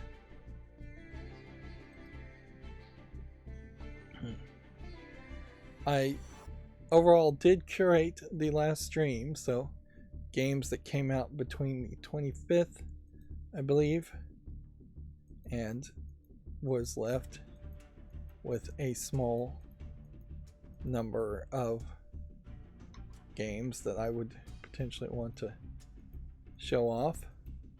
This one looks slightly interesting, but this may also be the wrong list. This doesn't look interesting on second look. So yeah, this may be the wrong list too.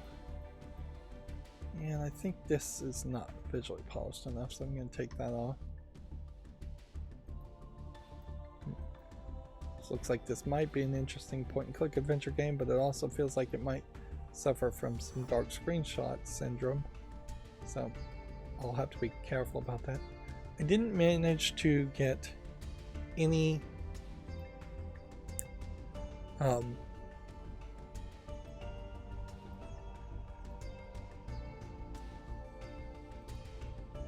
any more follow list cleanup progress, but I'll do that eventually.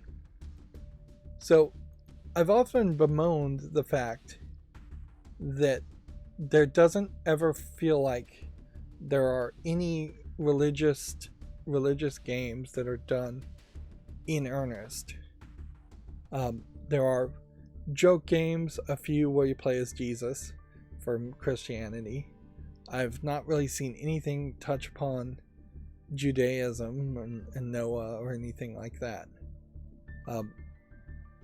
I haven't seen anything with Muhammad in it, which there's almost certainly a reason for that, and that you can't depict the Prophet Muhammad in any art way. You maybe could describe him in words, but I'm not sure that Islam would even be okay with that. But yeah, it does create this weird situation where there's a ton of horror games where devils or demons or Satan and Lucifer themselves might show up. El Shaddai, made by a Japanese developer who knows nothing about the Book of Enoch, made a game extremely loosely based on the Book of Enoch, an apocryphal text of the Old Testament. And weirdly, that is the closest to being something religious. Or you have The Binding of Isaac, which is very much has anti-religious themes and really is more of a statement, I think, against people who are religious fanatics and use religion to do bad things, and that being perceived by Isaac, the main character, and taken in as being part of the religion. The Binding of Isaac is not a deep, well thought monologue or against the Bible or Christianity in particular. It just has a lot of visual religious themes on top of having a lot of child abuse religious overtones and themes. And so it clearly is telling a story of a character of a child, Isaac, being abused by somebody who is crazy, who has used Christianity in her craziness.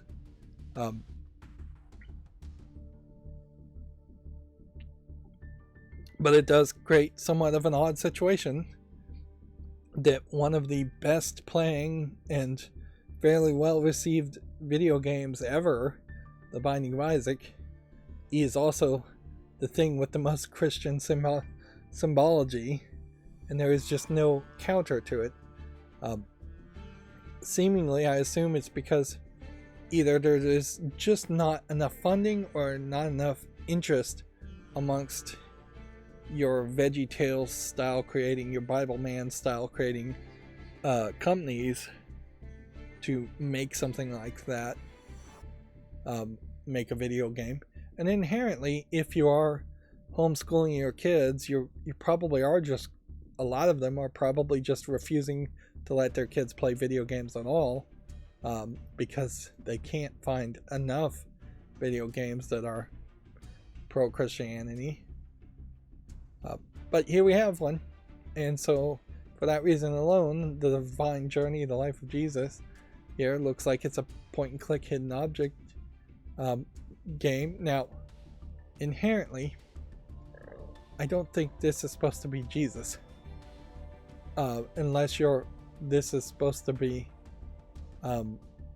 like Jesus here, and then you're going with one of Jesus's, I guess you'd call them brothers here, like Thomas, I believe, was supposed to be a half-brother of Jesus, and then this would have been Joseph. But it also wouldn't be surprising if this is supposed to be Cain and Abel. And when you look at these screenshots, some of them are Jesus, but then some of them are just generic imagery.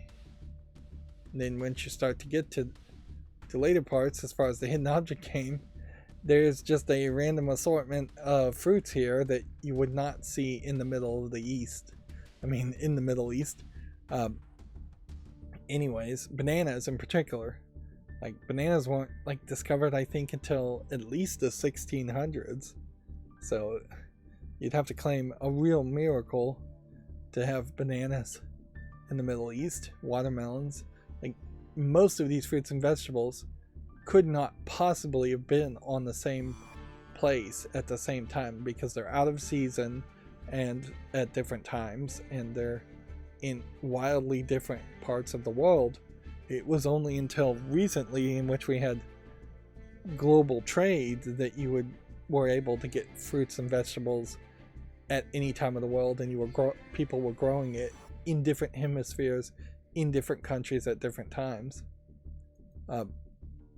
This looks like just a simple slide puzzle picture of a vista.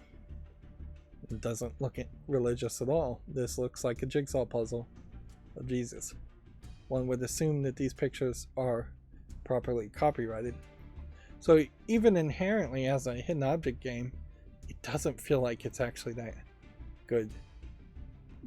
It says 25 chapters, so 25 different little mini games, which is a decent amount for $2.99. But from birth to resurrection, it says, which, again, what is this? When did this happen? I mean, maybe this is supposed to be him feeding the 5,000, 10,000, however much it was, with the loaves and fishes. Maybe you're supposed to just find all the things that weren't there as far as food. But yeah, I don't know what this is supposed to be, unless this is just supposed to generically represent heaven. So I do appreciate, though, that it's being done in earnest, or it seems like it's being done in earnest. I don't really appreciate the quality quite, but you have to have a first step there. Meanwhile, we'll probably never see anything like that again. Here we have yet another non-English Japanese only game on Steam, which I definitely hope to see that trend continue. Then I guess there was a question as to whether I wanted to make a monogram game, make a YouTube short on it.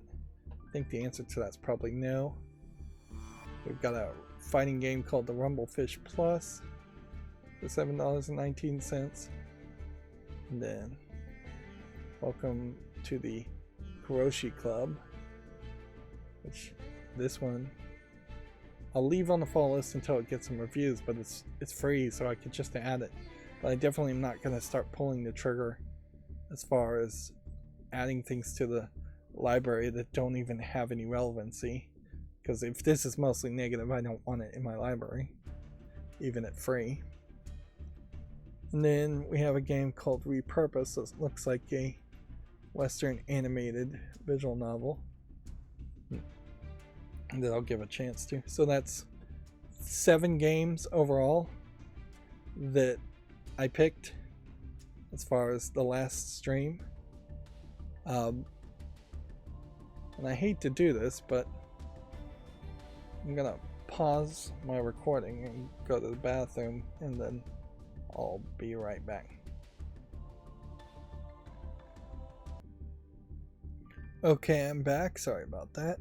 So we got the Duel Live reward for playing Duel Lives while I was taking a break. Anyways, so we probably don't have a ton of news still. It is expected, I suppose, by Monday that you have a chance of having news, but I wouldn't be surprised if there really isn't a ton of news by Monday's stream either. Probably by Wednesday there should be little bits of news, but you are also just moving into the January, February, March months in which video game news isn't going to be very prevalent anyways. So we have SteamDB, and we've been following their charts to try and get a general idea of what in the past 24 hours as far as player base peak there has been, which if we were to compare that to the way I had been looking, I'd been mostly just losing interest around the 16th spot, War Thunder here. Once you start to go below 100,000 people playing it, it just felt like that was the number to round off. If we follow Steam's charts as far as 40,000 players being in the bronze, which I could see why you would use that, because that at least gets you down to the 43rd spot, whereas if you stopped at say even 80,000, you're only at the 18th spot, and if you stop at 100,000, you're only at the 16th spot. So you're including a lot more games, but noticeably you probably should just, particularly for my charts uses, it should probably be collecting the top 100 quote-unquote games. Some of these are like Wallpaper Engine or Gary's Mod, not quite 100% games. Gary's Mod is close enough to a game though to count, even though it's a mod. But for my purposes, stopping at the top 100 and just getting this whole chart might make some sense, but it also might be a level of insanity when you see that the number 100 spot here is the Elder Scrolls Online, which had an all-time peak in the last 24 hours of only 18,000 players, and I mean a 24-hour peak of 18,000 players, and has only had an all-time peak of 49,000 players. Or SoundPad here, which is just an application, it looks like having only 20,000 players. Yeah. Where is the line before something feels like it's completely irrelevant? And arguably, the line is probably a lot lower than the 100 spot, because Fallout 4, Satisfactory, these are games with names I recognize. We're not seeing in the 100 spot a no-name game nobody's ever heard of. In fact, let's just see. At what point, how many pages deep do we start to see just unrecognizable game names? Mudrunner at the 800 spot, but then GTA San Andreas here is at the 298 spot, and these are 24-hour peaks in the low thousands. NBA 2K20 still being played. If anything, I think this just really highlights that there's a wide diversity as far as what games people play, and some people just play the games that they already have forever. Plague Inc. Involved is a great example of a game you can just play forever. Whereas Neo Complete Edition also feels like a game that would have been much higher in previous days, much higher than 999. And I just don't think there would be a reasonable thing. This chart goes to 71 pages, and I don't think I'm going to start seeing an overwhelming number of games I don't recognize until I'm deep into like the 3,000 or 4,000s. There are a lot of older games showing up as we go deeper, and the number of people playing it is still extremely low. But at a certain point, there is an argument to be made that the value of even one fan still playing your game might be good enough, particularly if you have a game that is fairly old and has already made its money back, that you really just are hoping to find a few new sales consistently at that point. And that probably highlights also the value in making serialized games or sequels to games too. This Dragon Quest VI game, for instance, they're up to Dragon Quest X, but clearly 73 people are still playing it. Let's just skip all the way to the end. Page 71. Do we recognize any game on page 71 in the 7,000 spots? The Sims 4 Create a Sim demo has 0 24-hour peak, so it really shouldn't be on the list the way I've sorted it, but it has had an all-time peak over 1,000, which seems to be the hard limit. Skip back a few pages to now page 67. There's a decent number of games here I mostly don't recognize. Yeah, I would say 6,600 is not relevant. Let's go a couple pages back. Let's see. Let's say this is still irrelevant, particularly if there's not if it's just at 0. So maybe if I really had the time and the bandwidth for it, and it's mostly the bandwidth, maybe there is an argument to just keeping stats on everything that even has one player, which we had to get to page 62 before we started to see games that have one player. Although I still would say that this is irrelevant in the 6,000s. Maybe you can make an argument that the 5,000s are relevant, but that nice round number, I of course own some of these games, probably because a lot of them were free.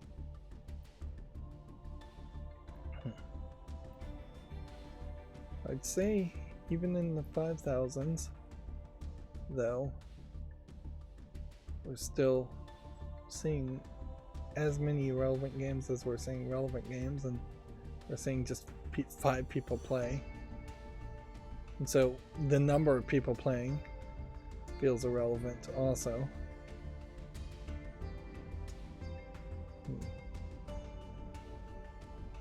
So I would probably think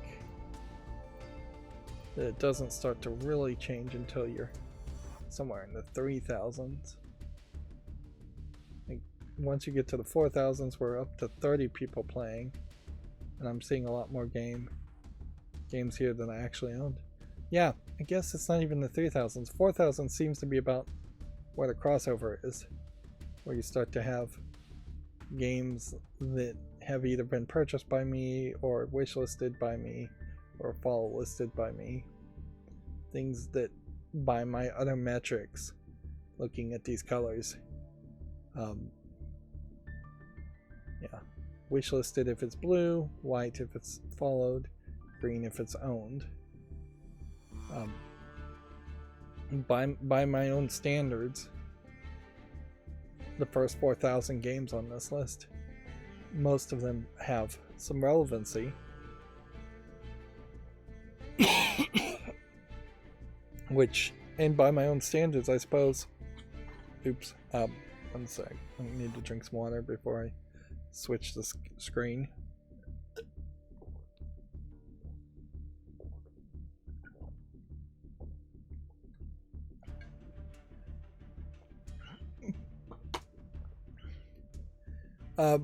By my own standards, there might be a comparison to be made, because what do I say when I put something on the follow list? I say the game needs to have 30 mostly positive user reviews.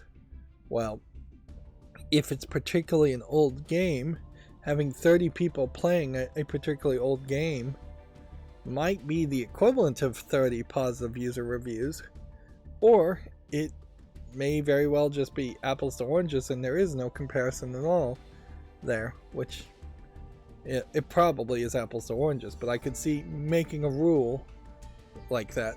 The problem is my macro would be incredibly slow. It's fairly slow to grab the first 100 games and putting it in an Excel, well, Google Sheets Excel spreadsheet, it's the same thing, would be way too much data for it to handle. We need, or I would need, a second generation database, more of an SQL database online service to put the data into. It would almost certainly have to be online if I was going to pull more data. And as far as the chart goes, and drawing the chart, let's just look at it. It's really only capable of handling 20 games at most. So grabbing the top 50 might be helpful as far as just keeping consistent data, or even the top 100, but displaying the top 100 still doesn't show me the information I really would like to see, which is what are games are people playing, and is there a trend of new games that people are playing. Baldur's Gate 3 being an example here, where it's gotten a push upward, whereas overall everything else seems to be pretty standard, staying about the same. Which, yeah, there's not a lot of reasons to change now. People would have opened their Christmas presents if they got new PCs or if they got new games, and there wasn't one specific game I think that people would have gotten that have led to that one game becoming really more popular. The Finals has plateaued off, and that's the newest game that's really showed any major trending. But arguably, I should probably chop the top of this chart to 400,000 and just lose some of the empty space that's mostly here, and try to bring this down from 100,000 to 40,000 and be in line with the way Valve does it. Although in the case of Valve, their best gross selling best games go from 40,000 as far as most played up to just the maximum amount. So, and I can't have the chart really do that because clearly it would just be Counter-Strike 2 that would dominate the charts. Counter-Strike 2 has always dominated the charts. This green is actually PUBG Battlegrounds, and it's above the level 2, and arguably I should stop maybe at 300,000 and just chop off the Apex Legends games and just say the top 5 are way above the charts. But then most of these games are also player versus player games. They're at the top of the charts, so it's kind of no surprise that games that require you to have 5 people playing at the same time per team have more player base than games that don't require that. And inherently, you see on this list that there is a fairly large amount of games here that are designed to be played with multiple teammates. There's no real single player game that I can even mention, except for maybe Cyberpunk 2077. I guess maybe that is a single player game. And let's see if there's anything else. Monster Hunter World, I think, is the multiplayer game. That was the guess. And yeah,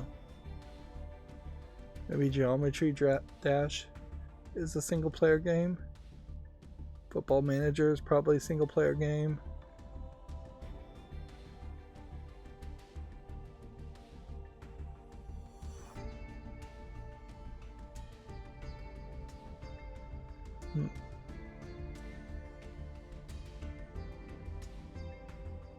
The Final Descendant Crossplay Edition is probably multiplayer. So I'm clicking more things and I can't unclick them, which is silly, but that's how this Google Sheets chart works. So yeah, maybe 3 or 4 games out of probably around 30 are more single player focused. So yeah, no real surprise that multiplayer games, which require more players, get more a larger player base. But that inherently is the assumption I'm making, is that people who are playing the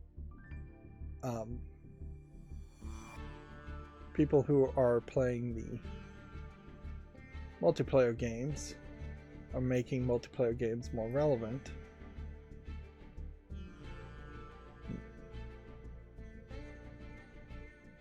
I think this recommendation here on Steam might actually be pretty good. Although in fairness, they are recommending 3 games or 4 games that are already on my wish list. Control Ultimate Edition. I didn't like Control. I think I got it on the Epic Games Store free with a graphics card.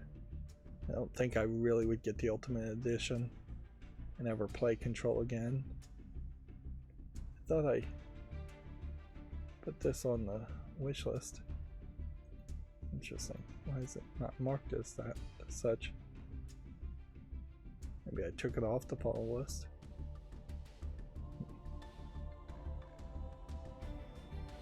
Yeah, but no new games, and I'm not spending any time trying to get the trading cards. I'm not even gonna bother with it. It's too late now, and I've got other things to do. At this rate, I'm gonna struggle to finish my Smart On Air sign in any reasonable amount of time.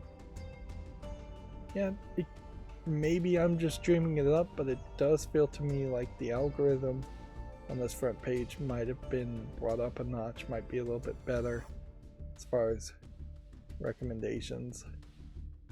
But yeah, I might just be dreaming that up. So let's go through the video game news from Video Games Chronicle. I think very little probably has been announced. Sony has revealed its January 2024 PlayStation Plus Essential games. I guess it's going to be A Plague Tale: Requiem, Evil West, and Nobody's World.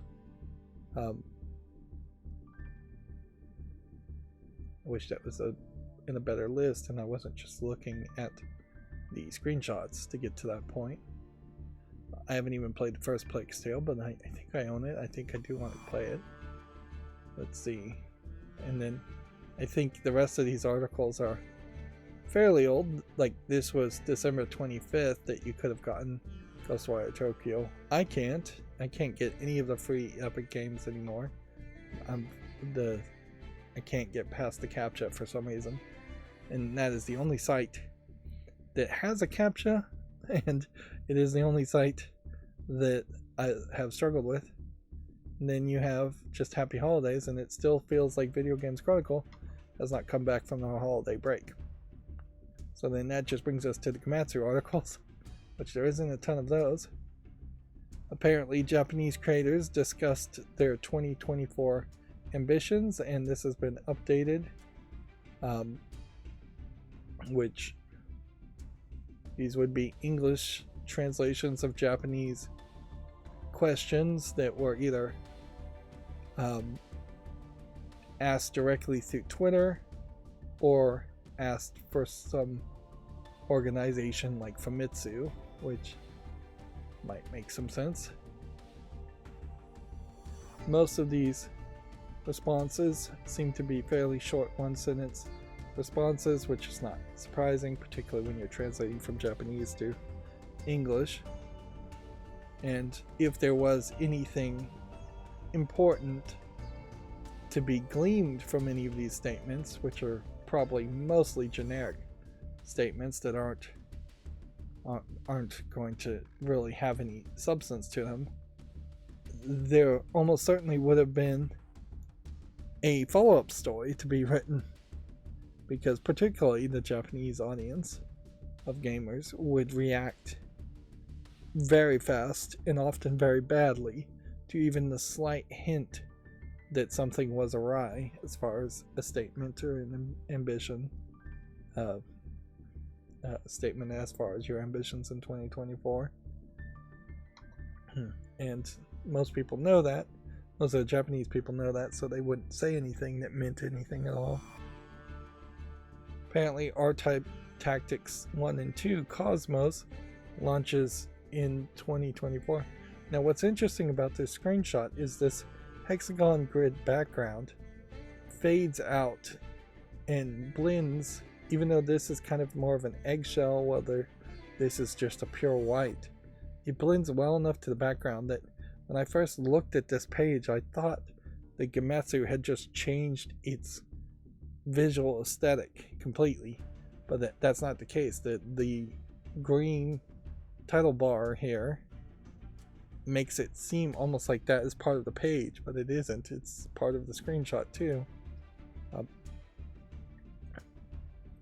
So yeah, this game is already on Steam. It's already on my follow list.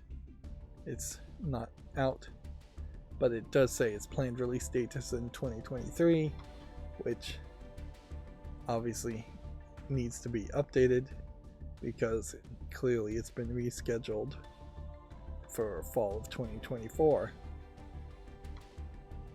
Powerful Pro Baseball 30th Anniversary and Professional Baseball Spirit's 20th Anniversary websites have been launched, which some of these games have come to the West under those titles.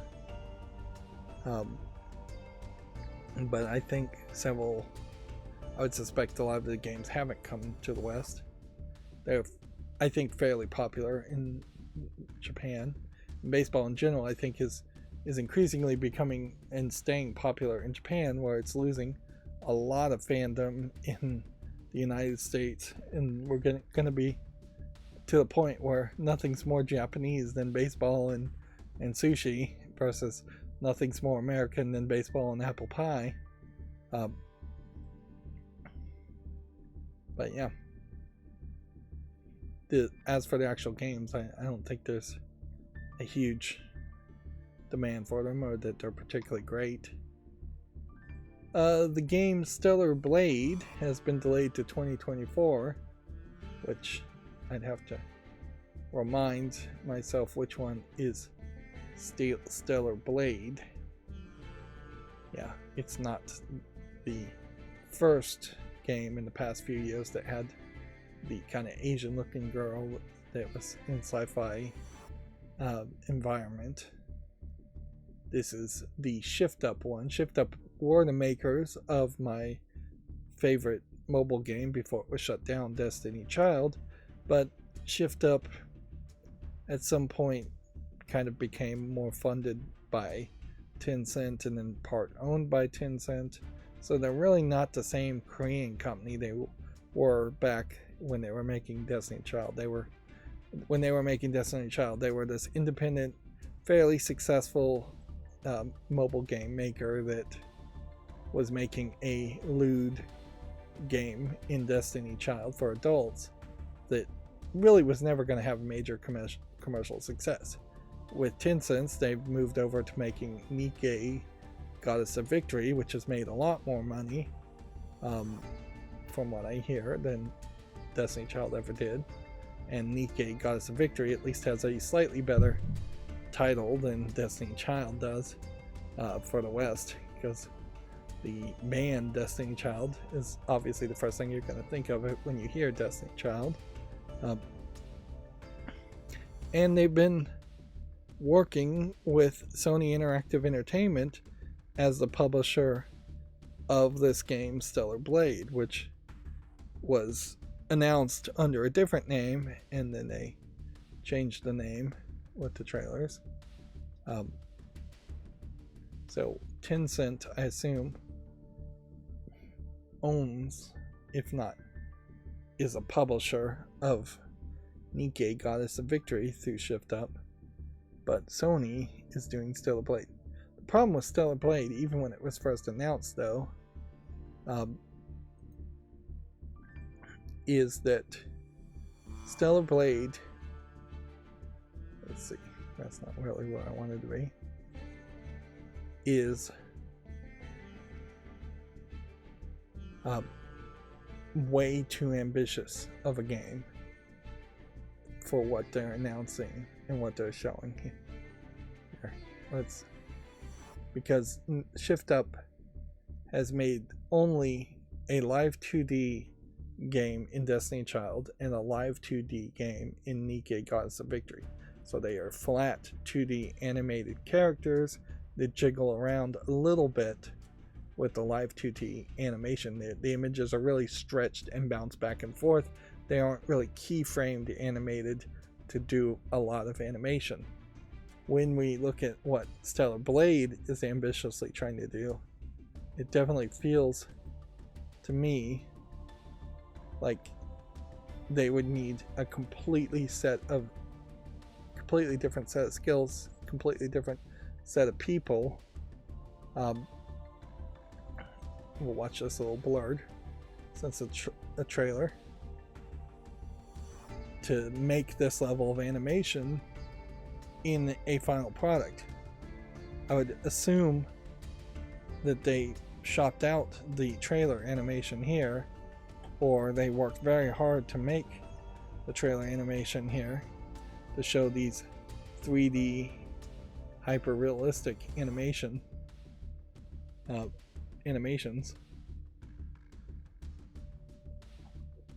I'm honestly not sure I've actually seen this Stellar Blade trailer. It's definitely showing a lot more than the first Stellar Blade trailer when it was going by a different name. It almost kind of has a vibe of, like, what would you do if you were trying to make something like Final Fantasy or even a Metroid game with Samus Aran, but you're not being held within the constraints of what existed before as far as Metroid or Samus Aran goes. You can definitely see Still some lewd influence in the cat suits that are skin tight and thong. But yeah, it is incredibly ambitious as you have this hyper action hack and slash game with shooting and at least some escape sequences. Nikke is nothing like this. This looks like a AAA game that very possibly is going to be released under ShiftUp's name, but very possibly has several other secret 2D, not 2D, what am I thinking of? Second party developers also working on it. I wouldn't be surprised if Stellar Blade comes out and in actuality 80-90% of the game is made by second party developers that were licensed out to make sections of yeah, it was called Project Eve before then. But yeah, I wouldn't be surprised if ShiftUp in name only actually makes Stellar Blade if it ever even gets released, because well, ShiftUp might be one of the largest Korean game developers. South Korea is still a fairly small country and doesn't have that much as far as talent or money to be a big player. I could see in 5 to 10 years we start to see Korea be more of a player in game development, but there's a lot of reasons why that might not be the case either. There's problems with the Korean government always being a little shady, Samsung owning about 75% of the country as far as employees and business and just gross domestic product. The shadiness often between the government is directly cooperating with Samsung. There's potentially a risk there that Korea might be the first true corporatocracy where Samsung at some point just becomes the de facto government of South Korea. And they really should be breaking up Samsung into several smaller companies. There's a religious sect in Korea that's noisy to say the least and causes some trouble. North Korea is always a factor. The United States being involved with South Korea to protect them from North Korea, or the United States being at war with North Korea, preventing South Korea from really having a chance of potentially unifying the two Koreas is a factor. Just in general, China being in the area is a factor. So it would be difficult to see Korea step up, although there's a decent chance of that. There aren't a lot of other countries that could be the next Japan as far as game development goes. You might have thought at some point it would have been Hong Kong, but that's out the window nowadays. You might have thought at some point that it would have been like Australia, but it could be Australia if their government completely changed, but that won't happen. So at one point it might have been Mexico. It could be Canada. Canada is already a very big place for game development. It could be a random assortment of European countries. Any number of European countries might be the next place where games get made. Weirdly, it might be Saudi Arabia as they just pour more and more money into developing or investing in the video games. But yeah, I do want to see Stellar Blade succeed. It would be very interesting, certainly, because I do think ShiftUp, unless they are completely hamstrung by either Tencent or Sony Interactive Entertainment will push the lewdness in a direction that most games are not willing to go, and it's always nice to see somebody push the boundaries a little bit, and be perhaps even a bit of a trendsetter. But I also have to admit that Shift Up really didn't put up a huge fight to keep Destiny Child going or try and finish the story in the English translated version of the game at all. So when Tencent told them to shut it down, they just shut it down, and that kind of sucks, certainly for fans of Destiny Child like me. So I wouldn't be surprised if this game gets delayed again. I wouldn't be surprised if this game never actually gets released and just gets canceled. I'm not 100% sure. I believe that Sony Interactive Entertainment is even going to be around by 2024. Because there is still kind of a question as far as who is replacing Jim Ryan in the long run for Sony Interactive Entertainment, and is the Japanese Sony parent company still interested in running a PlayStation division the way it's been run, or running it at all. I wouldn't be 100% surprised if Sony stops making consoles because they're not selling PlayStations well enough in Japan, which is the market they really care about, and stops developing games at the same time, or they just stop developing first-party games and still sell consoles, or they just develop games and put them out on PC and maybe even the Switch and stop selling the hardware. Everything is up in the air more than usual with Jim Ryan leaving, and it's just really not being settled as far as who's going to really replace him permanently. Moving on, Gematsu also says Like a Dragon Infinite Wealth has details for Sujimon, which I assume is this guy, although you have a wild collection of characters here, any of which could be Sujimon. Nope, Sujimon are Pokemon parodies, so you're running around the city and collecting these dangerous individuals known as Sujimon. It's a Pokemon parody.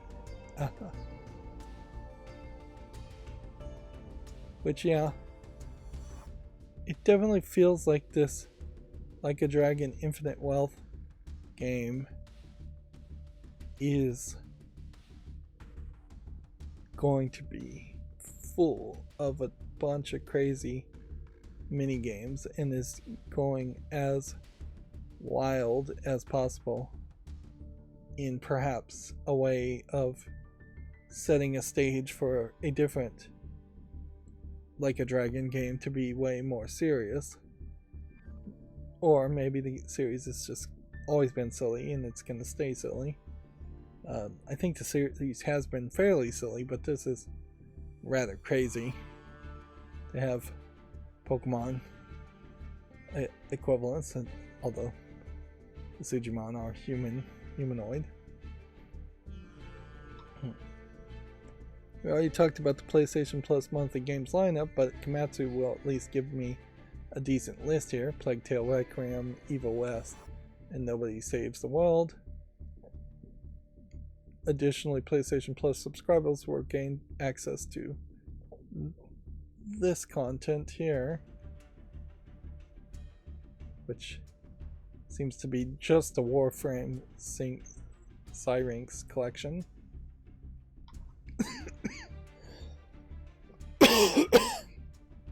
And then we'd already talked about this, where Tekken 8 has a Kuma gameplay trailer. Apparently Kuma is a fan favorite character from the Tekken series as the potential sworn enemy of the Panda Bear character. And that's going to bring us to GameDeveloper.com, and they've still updated their website, and I haven't updated my macro, so none of the new stories are going to actually be open, but that's not a big deal. We talked about Slay the Spire Downfall mod being used to spread malware. Apparently Skull the Hero Slayer has hit 2 million copies sold, and that's pretty much it. Like, from the 26, we have the obituary for Camar de los Reyes, Call of Duty actor, dying at 56 with a brief battle with cancer.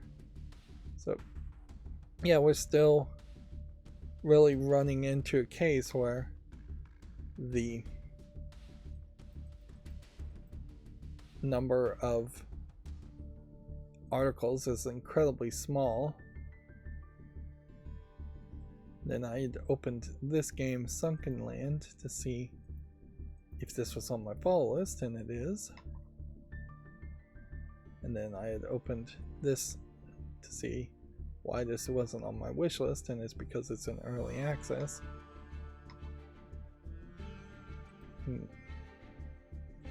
Alright, and so that's going to be it for this show.